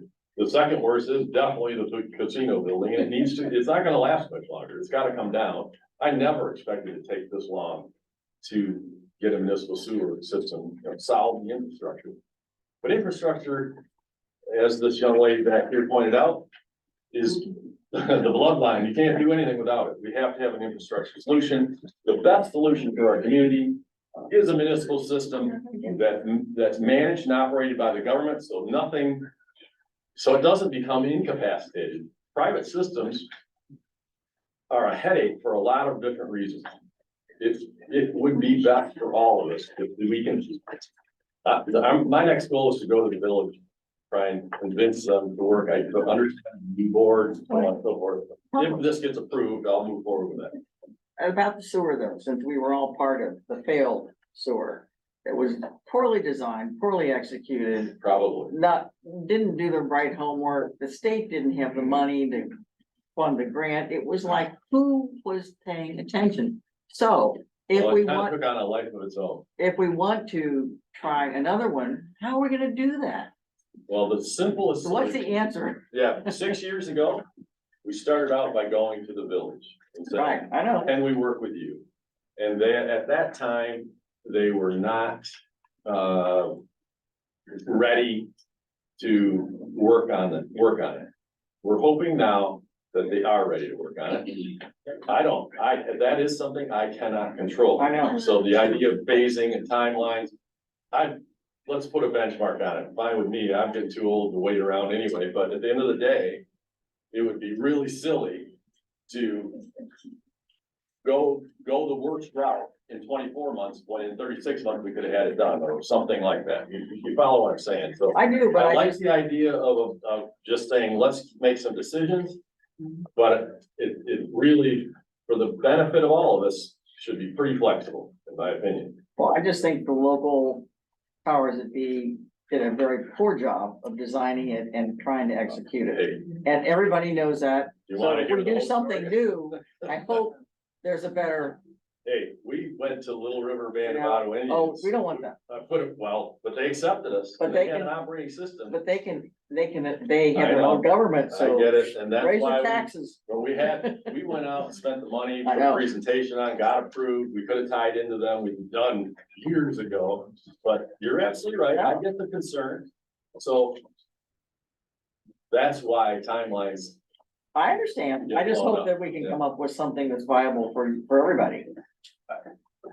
And Bob, you just said something I didn't, at the end of it, you said you're willing to give up the boat dock, the gas dock and some slips, and I didn't know in exchange for what, I just. Social memberships. In other words, it's just I got it. a I got it. revenue model. The banker back here, I'd love for you to get involved if you want to. It's a cash flow thing. I don't, this facility needs to be left as a viable asset to the community, or it's just gonna go back to being blight. And I'm not saying it's not blight now.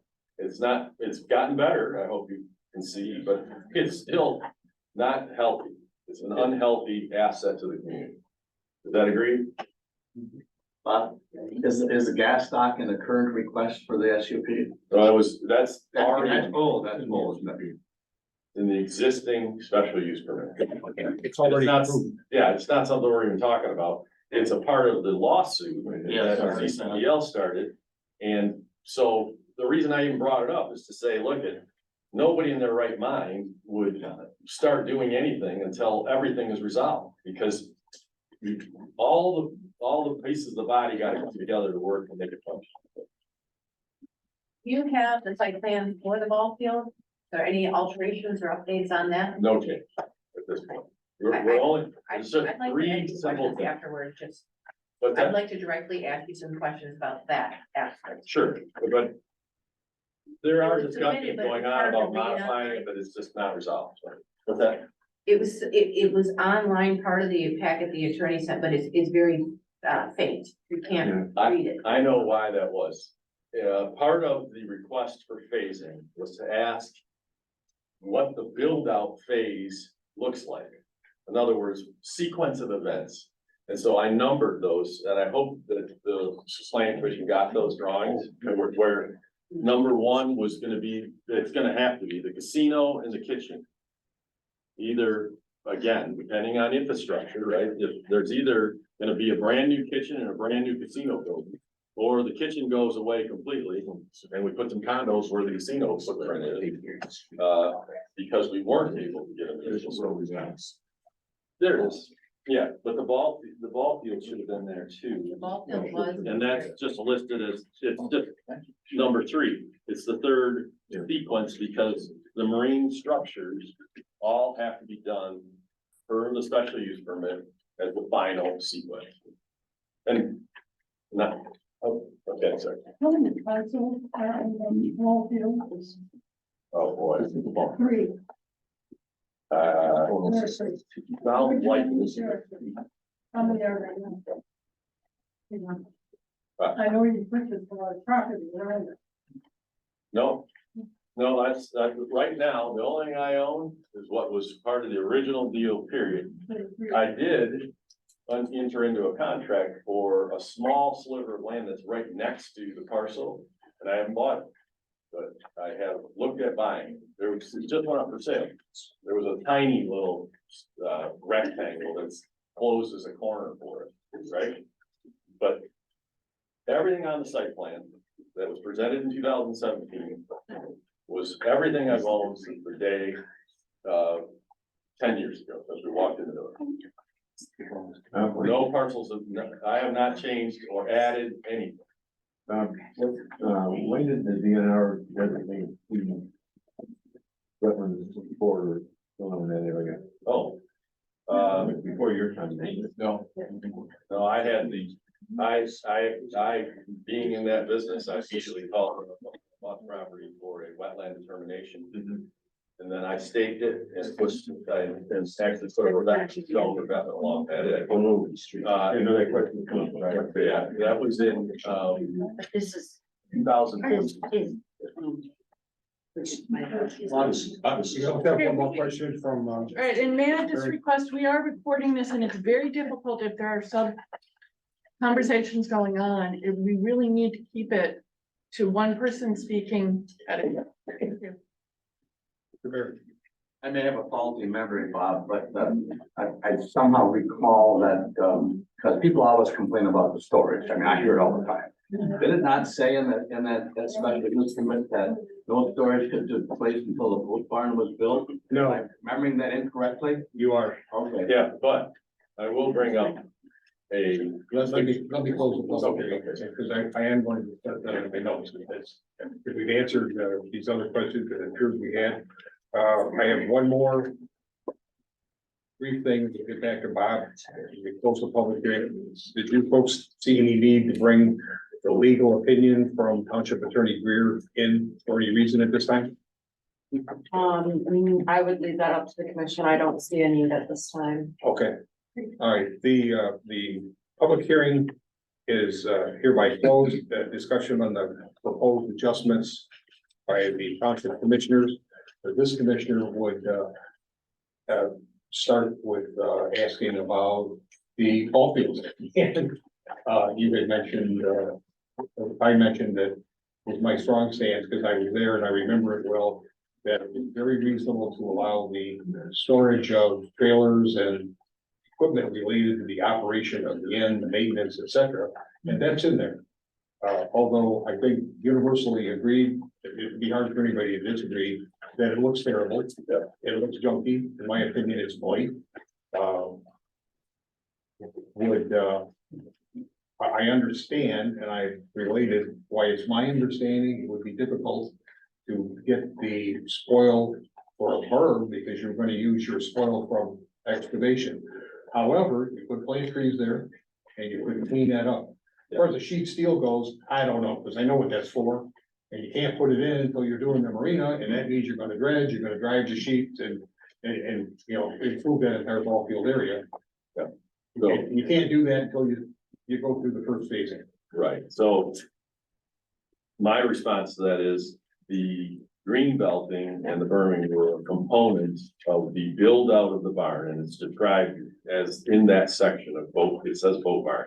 But I am willing to install that now, even though the boat barn isn't, we're not at that phase, if you will, to create a green belt around the perimeter to soften the impact of the look. And yeah, look at it, but there is some stuff I can get rid of that isn't attractive.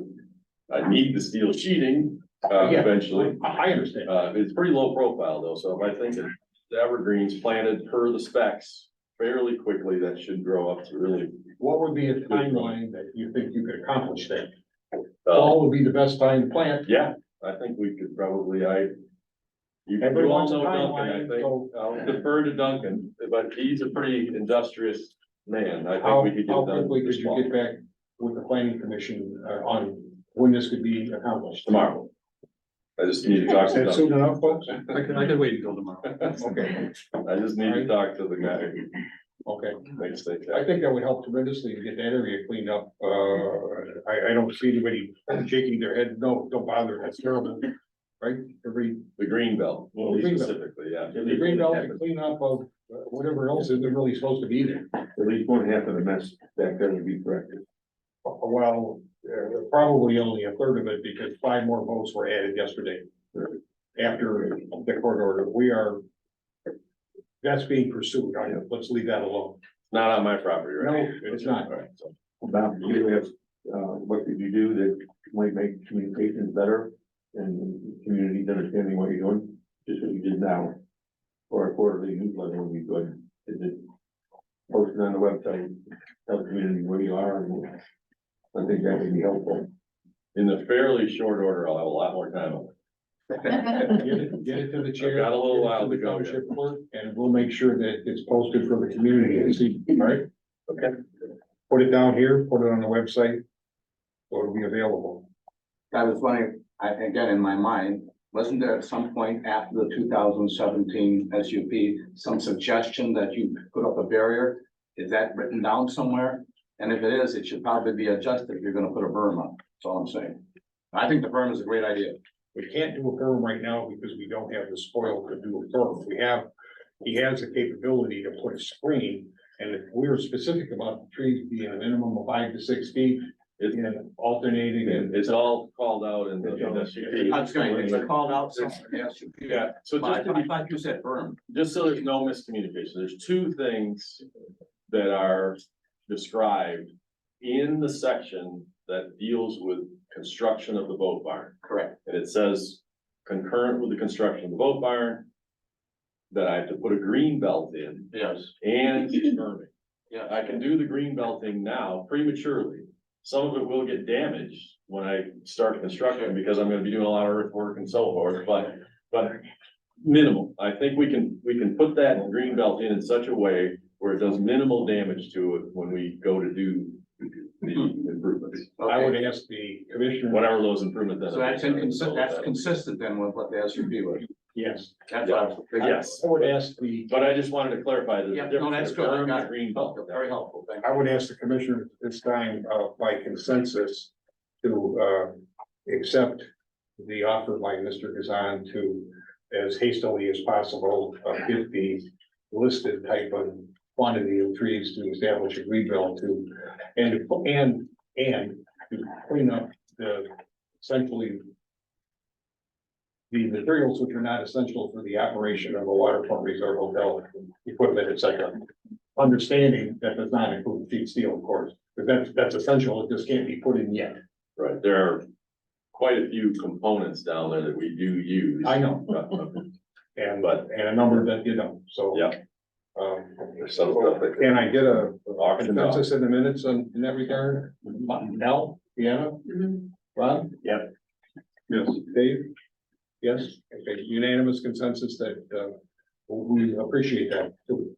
I think part of the green belt was also to replace some of the old trees that are there now. But we were gonna minimize any Yeah, I think, destruction of those older trees. yeah, I think the green belt goes around the perimeter. Here. Yeah, we didn't want them to disappear. Yeah, no, the green belt goes around the perimeter and avoids, Yeah. I think, almost all the trees. This is what we got, the other part of it. Wetlands too. Yeah, so the green belt will go around the perimeter and these aren't there, so. I think, yeah. Speaking of the green belt, I'm sorry, I did take the glasses off, I didn't know. Okay. So I'm looking at this site plan. It doesn't seem to me, and I'm a layperson, that it's consistent with that wording, with the 4-foot trees back in front. I only see 1, 2, 3, 4, 5 trees on one side and 4 on the other. Do you ever have a site plan that's more specific that shows us?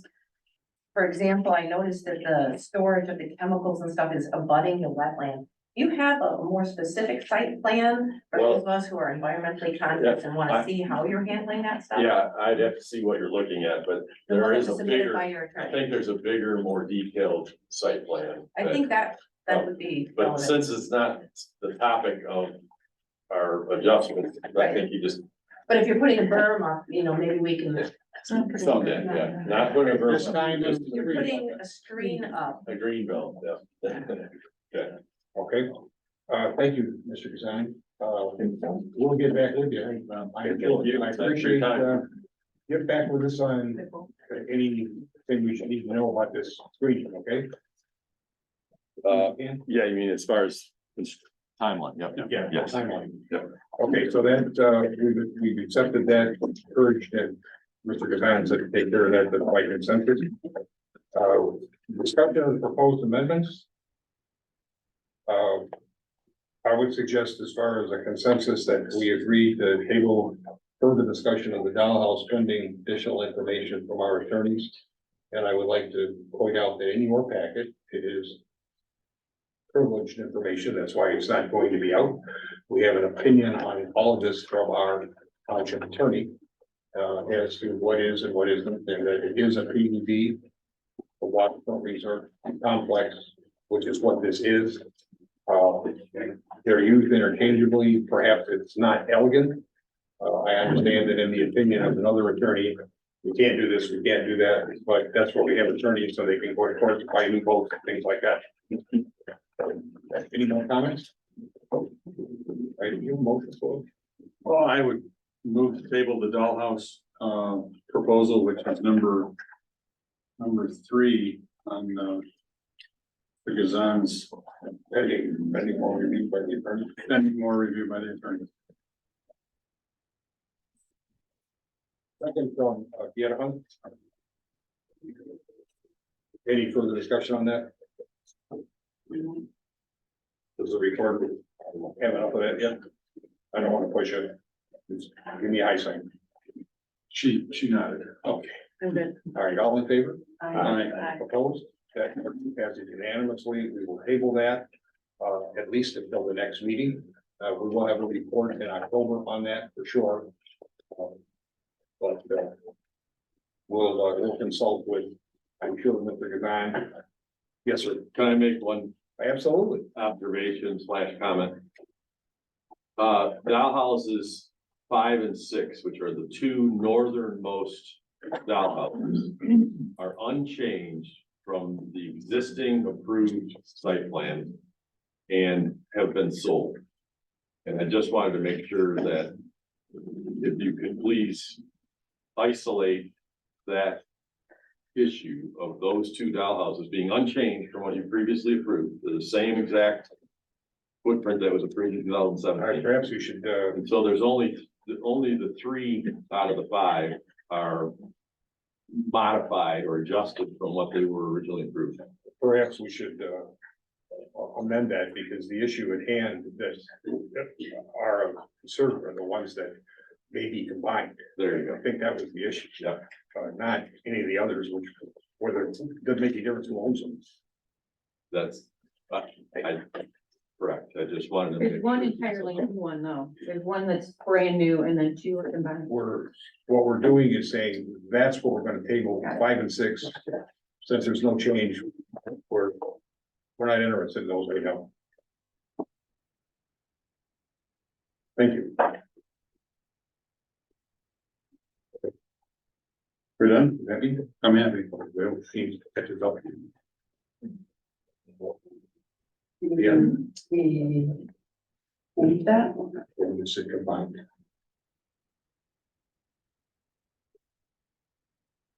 We'll still discuss it. And we open for more discussion now. On that. Not on the doll. Well, Not on the doll. right, we're going on. Is everybody pleased with that? Use another vote to correct that. Why don't we do that? Al? You table? Okay. We pass everybody's motion to add. Our primary concern is the combination, not the ones we. Yeah, so it says move to table the dollhouse proposal for the combination dollhouses. Yes. Okay. Okay, Al. Pending more. Discussion. Yeah, fine. Other. Well, I'm in agreement with, the suggestions.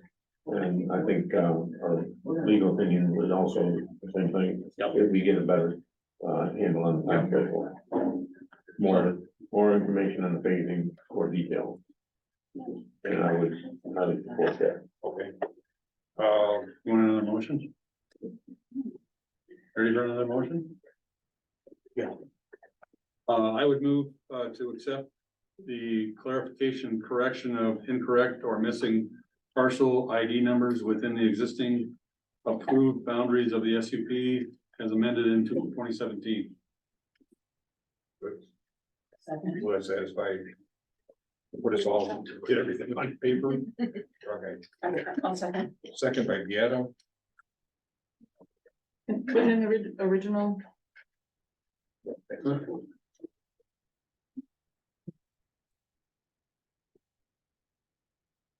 Well, he's catching up. Is there any discussion on that? All we're doing is making sure that we've got everything down on paper as it should be. And you're pretty sure you got them all. Right? Yes, in exhibit A and exhibit B. Right. What was submitted was what the applicant had provided.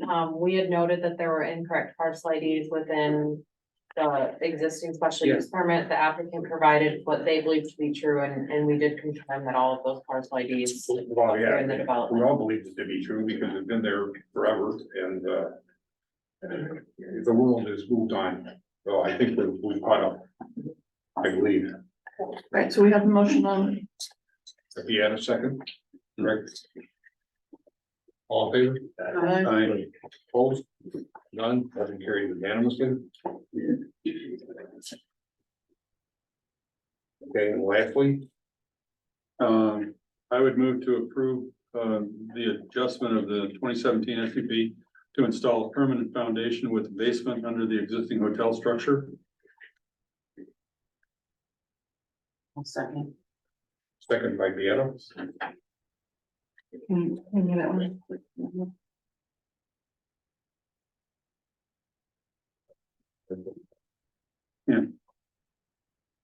Let's see. I would have been in a state of shock, Mr. Kazan, find out that this huge old hotel is basically sitting there on sand. That must have come as a big surprise, not only to you personally, but to your mom. She wasn't surprised. No, I imagine she wasn't. She was way ahead of you on this one. Hey, Bob, thanks for pointing that out. Bob, you're going down to what, 12, 14 foot? I'm sorry, Are you going down 12 to 14 foot? 12 the basement? 12 feet, I believe. Where's the water table? It's, the footings end up being 1 foot above the 100-year floodplain. We got it all, we shot it all in. Like Scott can testify, it's on the print. And you'll have dumps and stuff like that. Well, it should never get wet. I mean, Well, it's the 100-year floodplain. we're dealing with, Yeah, but hopefully, well, we're dealing with 500 years Yeah. now. well, just let me give you some reference. Well, We let's said- get rid of this motion first. We need to vote on the Okay. motion, which is on the floor and has been seconded. All in favor? Aye. Any opposed? All right, motion carries. Mr. Kazan. I'm so sorry, but I should have raised my hand quicker. No, sorry. Just, the only thing I noticed, and just to clarify something, when they lift the building, the intent was to put a full basement under the whole structure, not just the footprint of the existing building. In other words, if you look at the site plan, we're going out to the west slightly, right? And we'd be putting a foundation under the whole thing, not just the old existing building. Does that make sense? Yeah. Yeah. To me, But the way he stated it was Right. just, So right now it says under the existing hotel structure. so it would With no actually be structure a full there? basement under the whole thing. that New was structure, that but- was the intent. How could we, Yeah. define that better? Hopefully just to say that it allows for a full basement under the whole structure. The new hotel, or I don't know, yeah. And any addition. Yeah, I guess. I just didn't want to get caught up in some. I will, This hotel footprint on our agenda, which, but the hotel footprint is going to change as he, Yeah, if you just remove the word existing, you'd have it, Hotel footprint. the hotel footprint. All right, all in favor of that change? All right, let's modify that motion. Sorry about that. No, I. So it just says with basement under the hotel footprint. Yeah. Okay. Got it?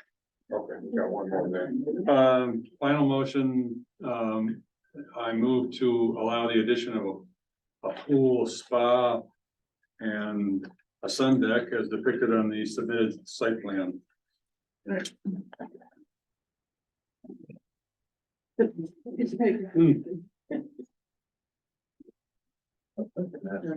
There, Second by Rob. okay. Excuse me, I didn't hear any discussion about that. Is that something that should be discussed and tabled maybe with the dollhouse? No, because it's not part of the dollhouse and we, The pool was on, whatever it said. I didn't hear any discussion on that. the commissioners apparently felt it did not need discussion. No, we did. I don't know, I'm thinking. We got a motion, we got a second, we haven't even entered Let's discuss it. Yeah, we haven't discussed it yet. Enter second. No, I think. Well, you can still second it. Second is there. We just want to discuss it. Oh, thank you. Yeah, I have a concern, not knowing what the setback requirements are for this. We can answer that right now. Does it meet? Does it meet the setback requirements on waterfront? Because this is a PUD, an SUP that is a PUD, the setbacks are not, they don't need to be what the R2 setbacks are required. What do they need A to be? PUD gives the planning commission the authority to waive dimensional requirements under the zoning ordinance. A PUD gives the planning commission authority to waive dimensional requirements under the zoning ordinance. If the waterfront setback is a concern of the commission, I would recommend requesting a site plan depicting accurate setbacks, because although you have the authority to waive any requirements, it is within your purview to, to waive those if you see fit. So if that is a concern of the commission, I would recommend requesting a site plan that depicts those setbacks, so you guys can assess if that is a concern. Mr. Chen? Yeah. Just so I can clarify something, the setback is 40 feet and the pool is 40 feet back. It is setback, it is set back properly. The thing that you could say isn't setback is the boardwalk that runs along the shoreline, but every marina that exists has a main pier, they call it. I It runs- think we, runs along the isn't that shore. in the SUP as well? What's that? The boardwalk along the water. Yeah, that's already approved. So really, it's just the pool is 40 feet back from the water's edge, so it would meet your. And I can add that the zoning ordinance does provide for, exceptions to things like boardwalks within the 40-foot waterfront setback regardless. But again, with it being a plan unit development, the commission would have the authority to waive that if it was an issue, but that actually would meet the requirements of the zoning ordinance anyway. And then my final question in that regard is impervious area. Again, that is something that wouldn't necessarily apply, because of the plan unit development. We have the impervious surface coverage regulation actually only addresses, parcels under 1 acre or within. But this parcel is not under 1 acre. It isn't, and I would say that with the entirety of the development, you're probably not nearing that 35%. Yeah. Not even close. Mhm. Further? All in favor? Aye. Opposed? None. Motion carried unanimously. You can do that. Just make sure everything is described. Or it's good. We'll be checking. Okay. In that case. The public hearing is adjourned. Take 5 minutes and we'll segue into a regular monthly meeting. Not take very fancy. We have some things we want to get on the rest of it. I thank you, ladies. Yes. You're standing by with every other. Thank you all for coming. I appreciate it.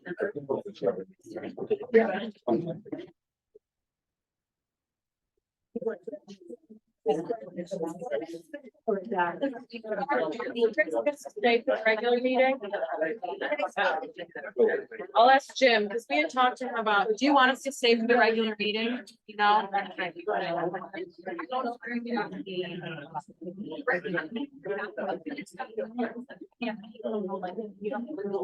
Yeah, she was. Later that they had hired to come in and do the site plan review.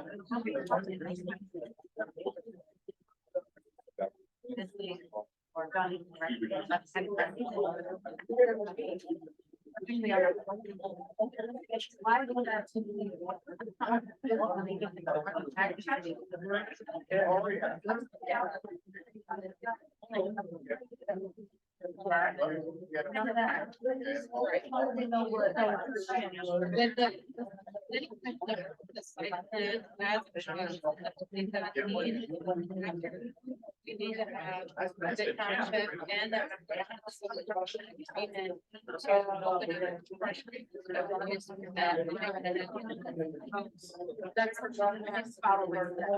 That's what Jody's getting at is that was something that was approved for our time, so you know, like, we do our best to facilitate what is going to go forward, but I mean, I recognize.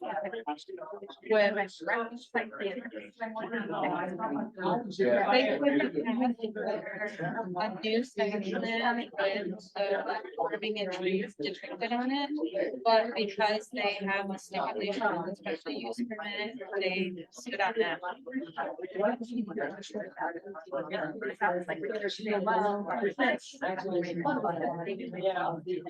That's for the plan unit development, but plan unit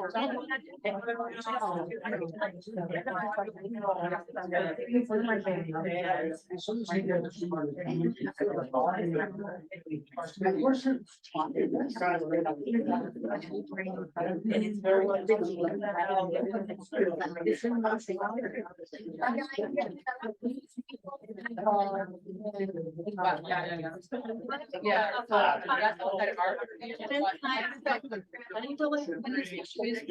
Also, what kind of can be used.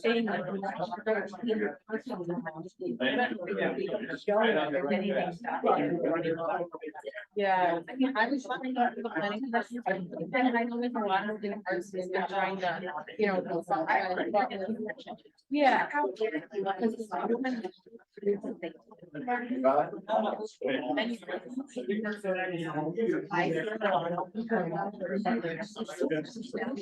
But also.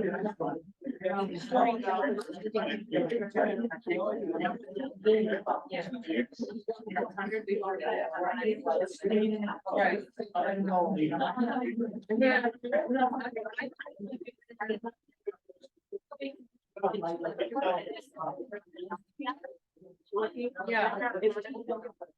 Right. Yeah. Yeah, no, I think concerns are, from our perspective, like the aspects that he was applying to were really the only things that we were, you know, we've looked at it and talked about them and, you know, we've thought about some of these things too, but those things were previously in the in 2017, and you would hope that they were addressed by them at that time, but we're not necessarily opening up what was already approved, you know, so. I'm asking you, like, did you now, or did something get missed? It sounds like something might get missed. That could be the case. I mean, I would hope that whatever they investigated for, that that's part of it, but they hired the consultant without being here, we can't really then hopefully get consideration. You know, but we're talking about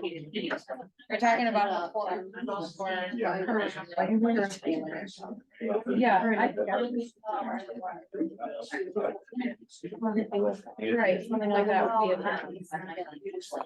Yeah, you did stuff to like. Yeah, yeah, and I'll have to look. Yeah. Yeah, that is a good point, because really anything that is not would have gone to the DPU or for egos. Right. I'll ask about that when I heard your because I guess that's something that we need to know for when he's actually going under construction to. Right out there.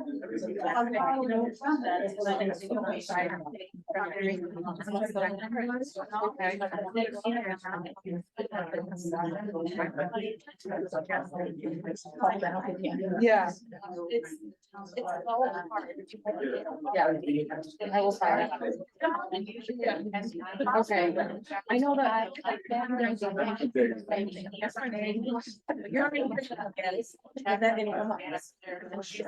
Yeah, I mean, there's only, we've looked at, especially from it's very large document, there's a lot of knowledge that went into it, but our main focus at this time was what was amended. We have to hope and rely on it, whatever was previously was. You know. I think other than Oh, yeah. Yeah. I mean, it's, you know, we're here to facilitate and advise where we can. No, I mean, they talk about it, not in their motions. I did not hear that. Okay, I have a question. Was the motion made about the tables? Did that just not?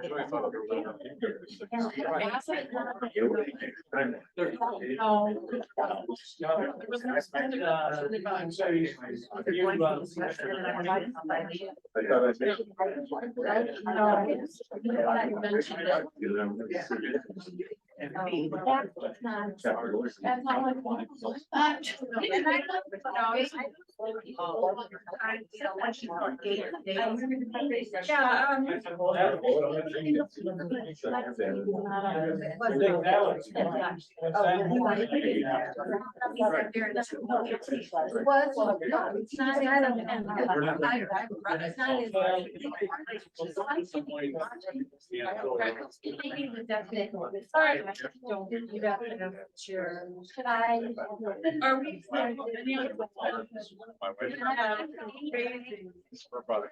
Okay, so nothing was moved on. I was in the back, couldn't hear everything, so you didn't have any motions about accepting the phasing, no, but. Yeah.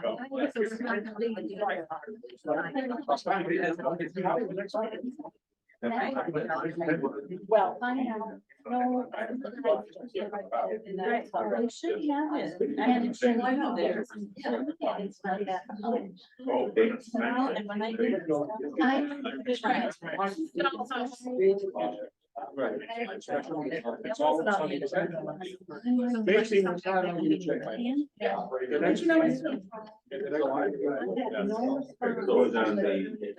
I want to change All legal.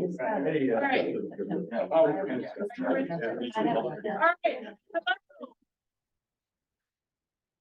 We need to have our meeting start, our regular meeting start, and we are asking that all conversations go outside. Thank you. Unless you want to listen to our regular meeting. Regular. It's gonna be good. Regular.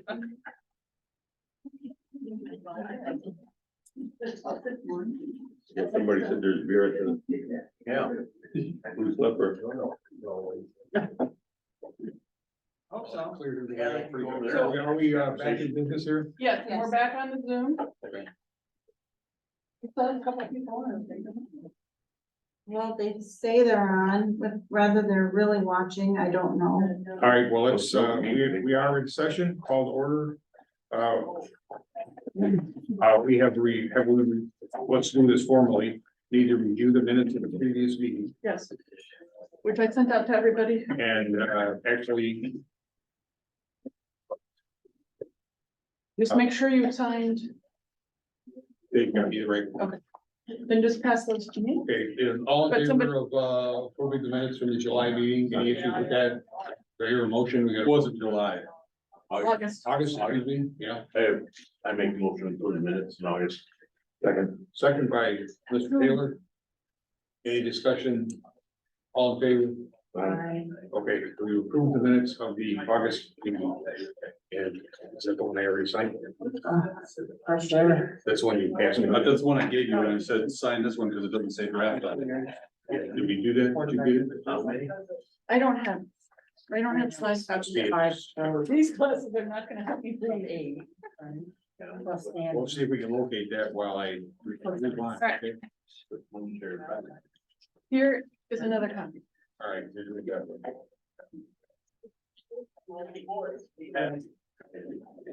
All right, so we reopen the meeting at 8:45. Or we.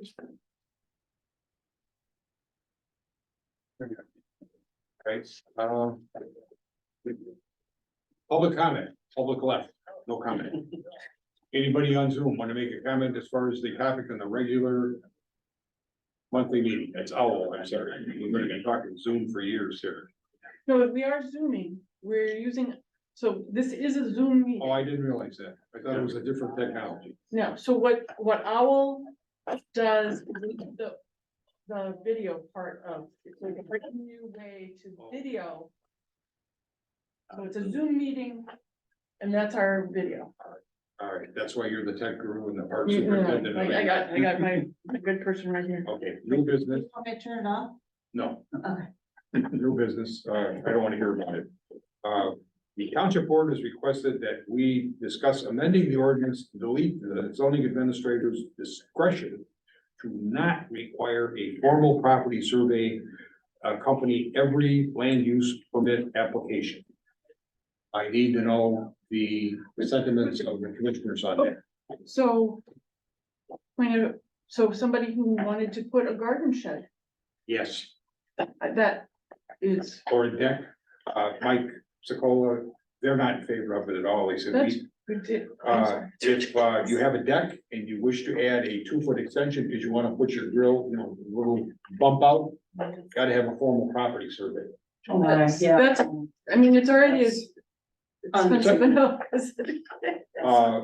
The issue came up, several years ago when Supervisor Meister, was planning a pole barn up at his house, and, he's got who knows how many hundreds of acres up there, up M 22 on the east side. It was right by his house, which had to be 200 or 300 feet from anybody else's property, had to be.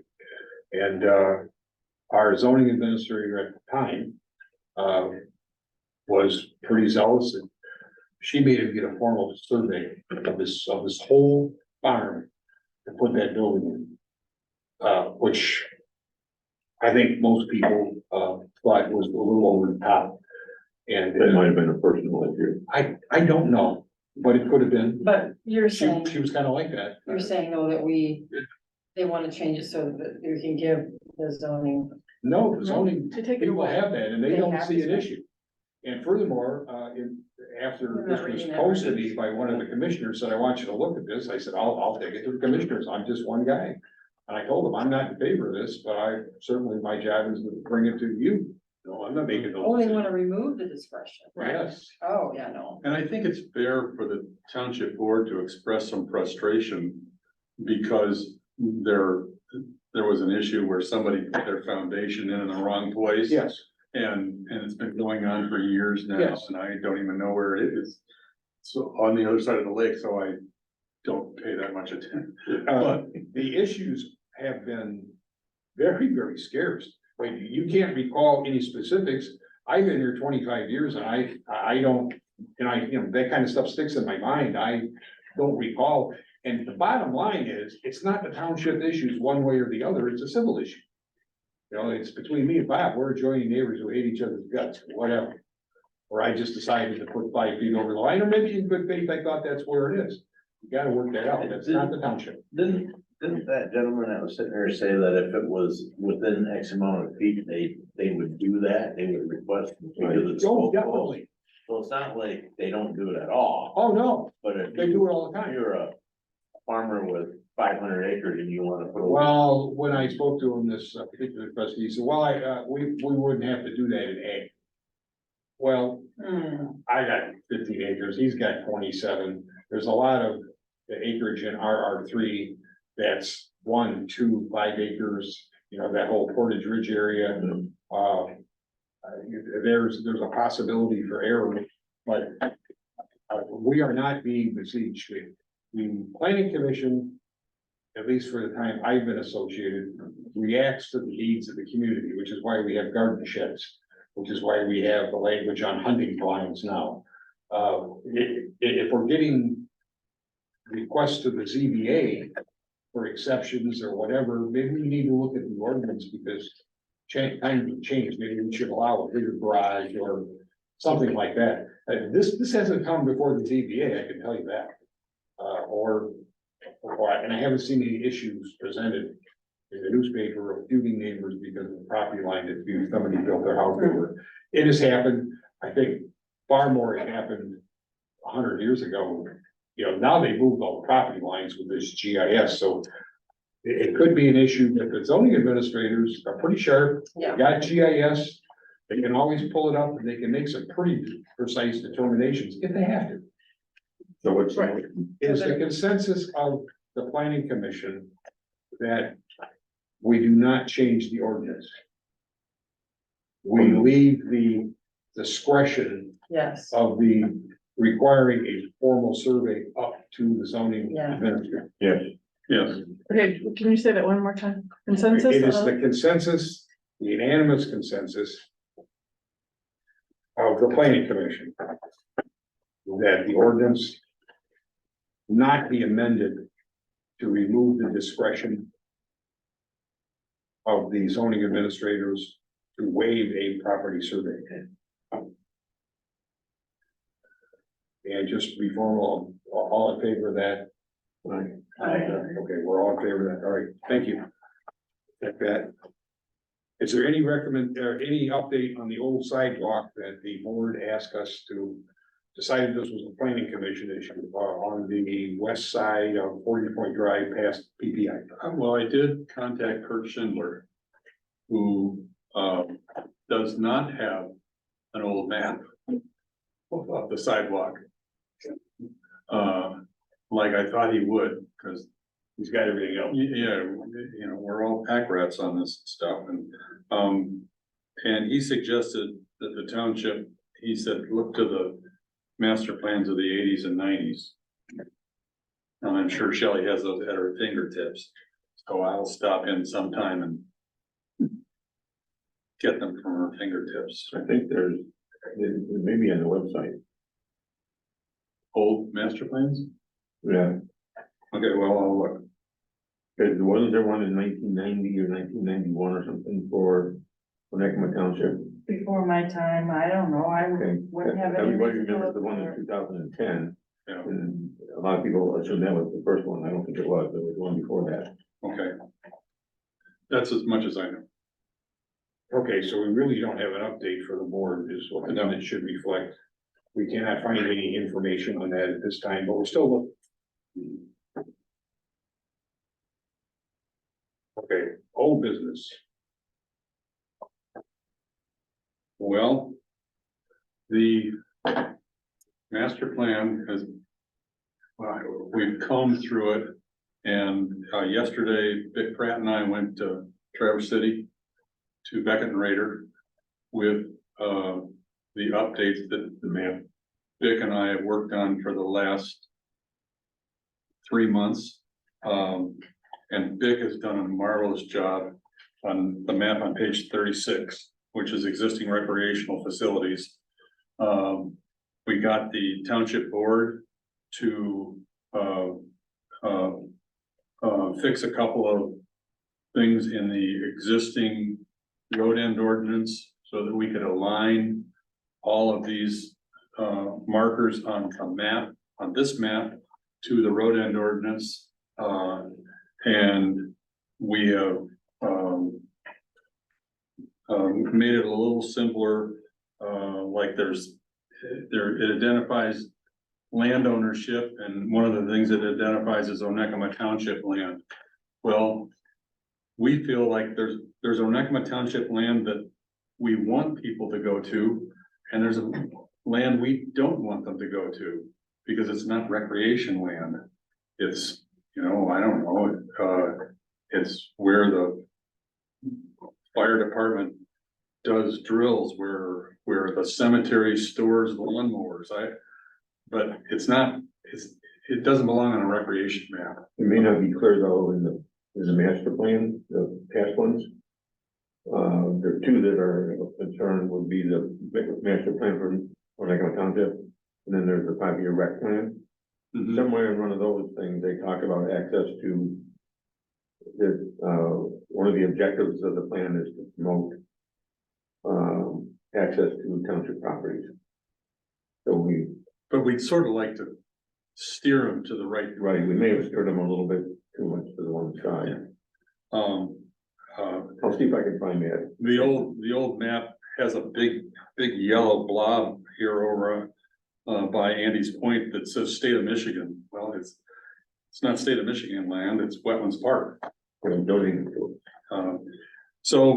So Vic has got that under control, and those edits should be done What page is that again? page 36. And beyond that, I find this correctly, I've gone through and I've asked, and we've added a disclaimer to the front inside cover that says the Onekama Township Community Master Plan is a guidebook and a public policy document describing how the township should develop in the future. How a specific piece of property is used today and in the future will be governed and regulated by the township zoning ordinance. So we're just kind of a little bit of a caveat that this is not a be all end all legal document that you should take into court. It's a guide.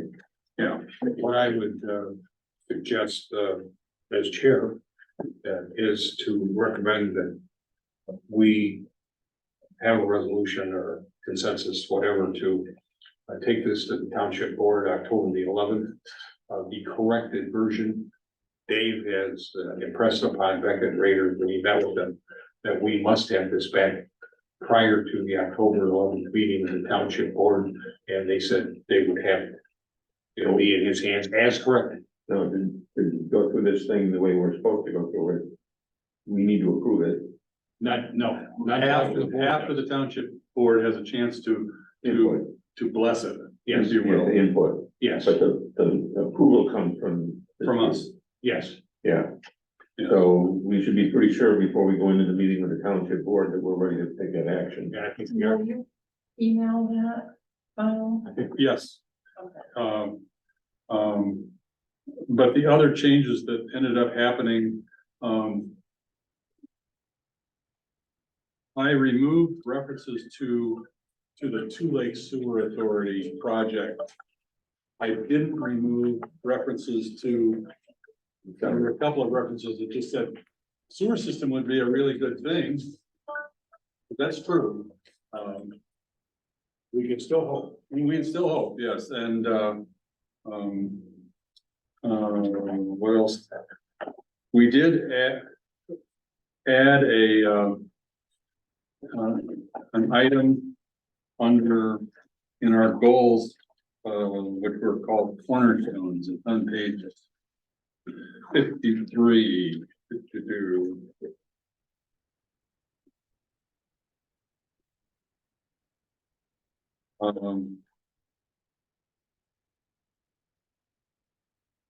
We added a building block, as it's called on there, that we support dark sky initiatives. And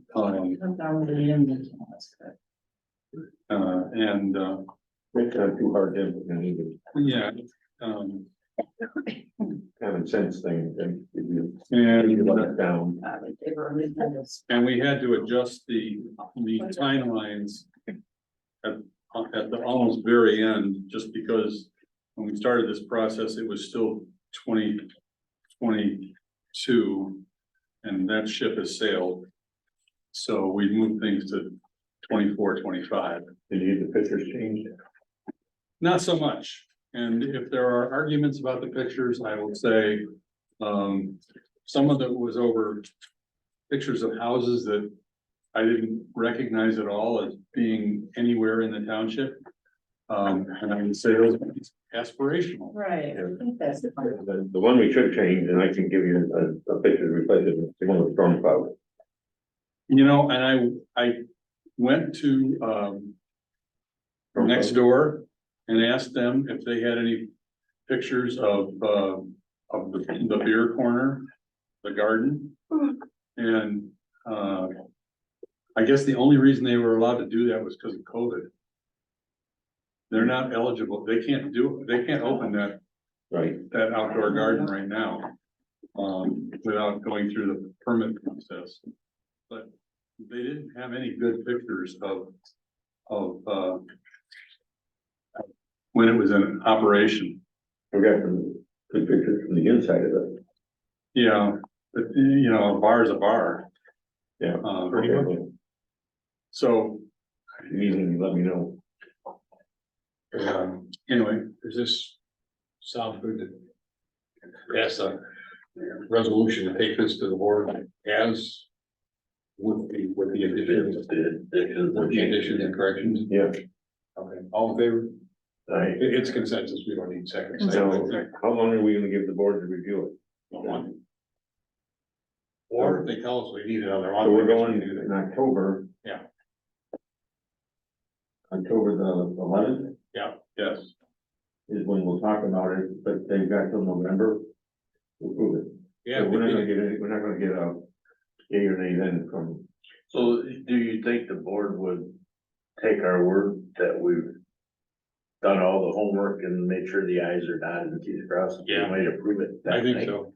Well, I they think could, they would. they could if they, and really, we're just looking for input. They can't really, just negate what we think, what the planning. Well, even commission if they thinks is negate it, we can override them. I don't think so. Oh, you mean the planning commission? Yeah. Yes, this is a totally our responsibility.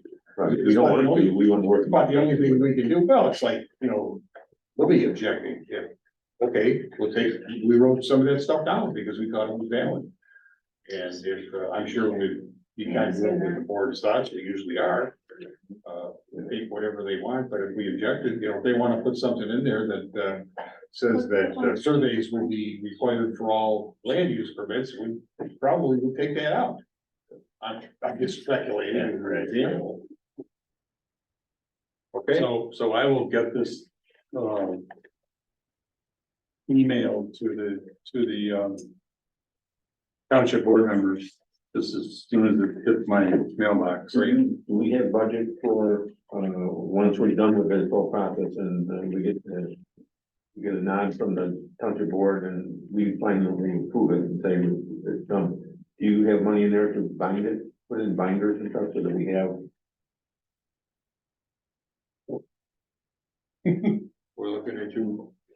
Cause we all should have a copy of the master plan. It should go right next to our. You just do it and we figure it out. Well, I wanna just do it and then find out that I didn't figure it out right. Cause I think that cost about $30. Well, did you put it in your budget when it was budget time? Yes, I think so. Well, we put in, Well, we you put just in money, answered your own question. money for Beckett and Raider. And I don't know how we address, We get a big discount for all those typos. Yeah, you should get them all this, yeah. I mean, requests from the public for, you know, I say it's on the website. Have at it. Yeah, and from the public, yes, well, there should be one copy here, Yes. and then they should come down to, and we should have a copy, one of us should have a copy of it. Mhm. And I'm pretty sure when we looked at, not back in later, but the training commission budget, I'm pretty sure that we're under budget and that's where it's factored in. Is there about 35 bucks a copy? I think? I think so. Oh, you wanna get it bound? Why can't we just put it in a three-ring binder? That's where it's fun. Or could we do one of those spiral things? That's what we're talking That's about. what he's talking about. Can we decide this at another time? Yeah, So it's I been can a go long home? day. I'm gonna get to use my gavel again and say we're adjourned. Okay. No, you're not. Okay, It's not. and I will take that out, and we ended the meeting. at Yeah, you 9:00. guys had a long public hearing, my gosh. We have to. Thank you guys, we did good work here. And hold on a minute, we're not. I didn't hear any. We're not. screaming yelling. We're disconnected. Wait, what? Hold on, we need to.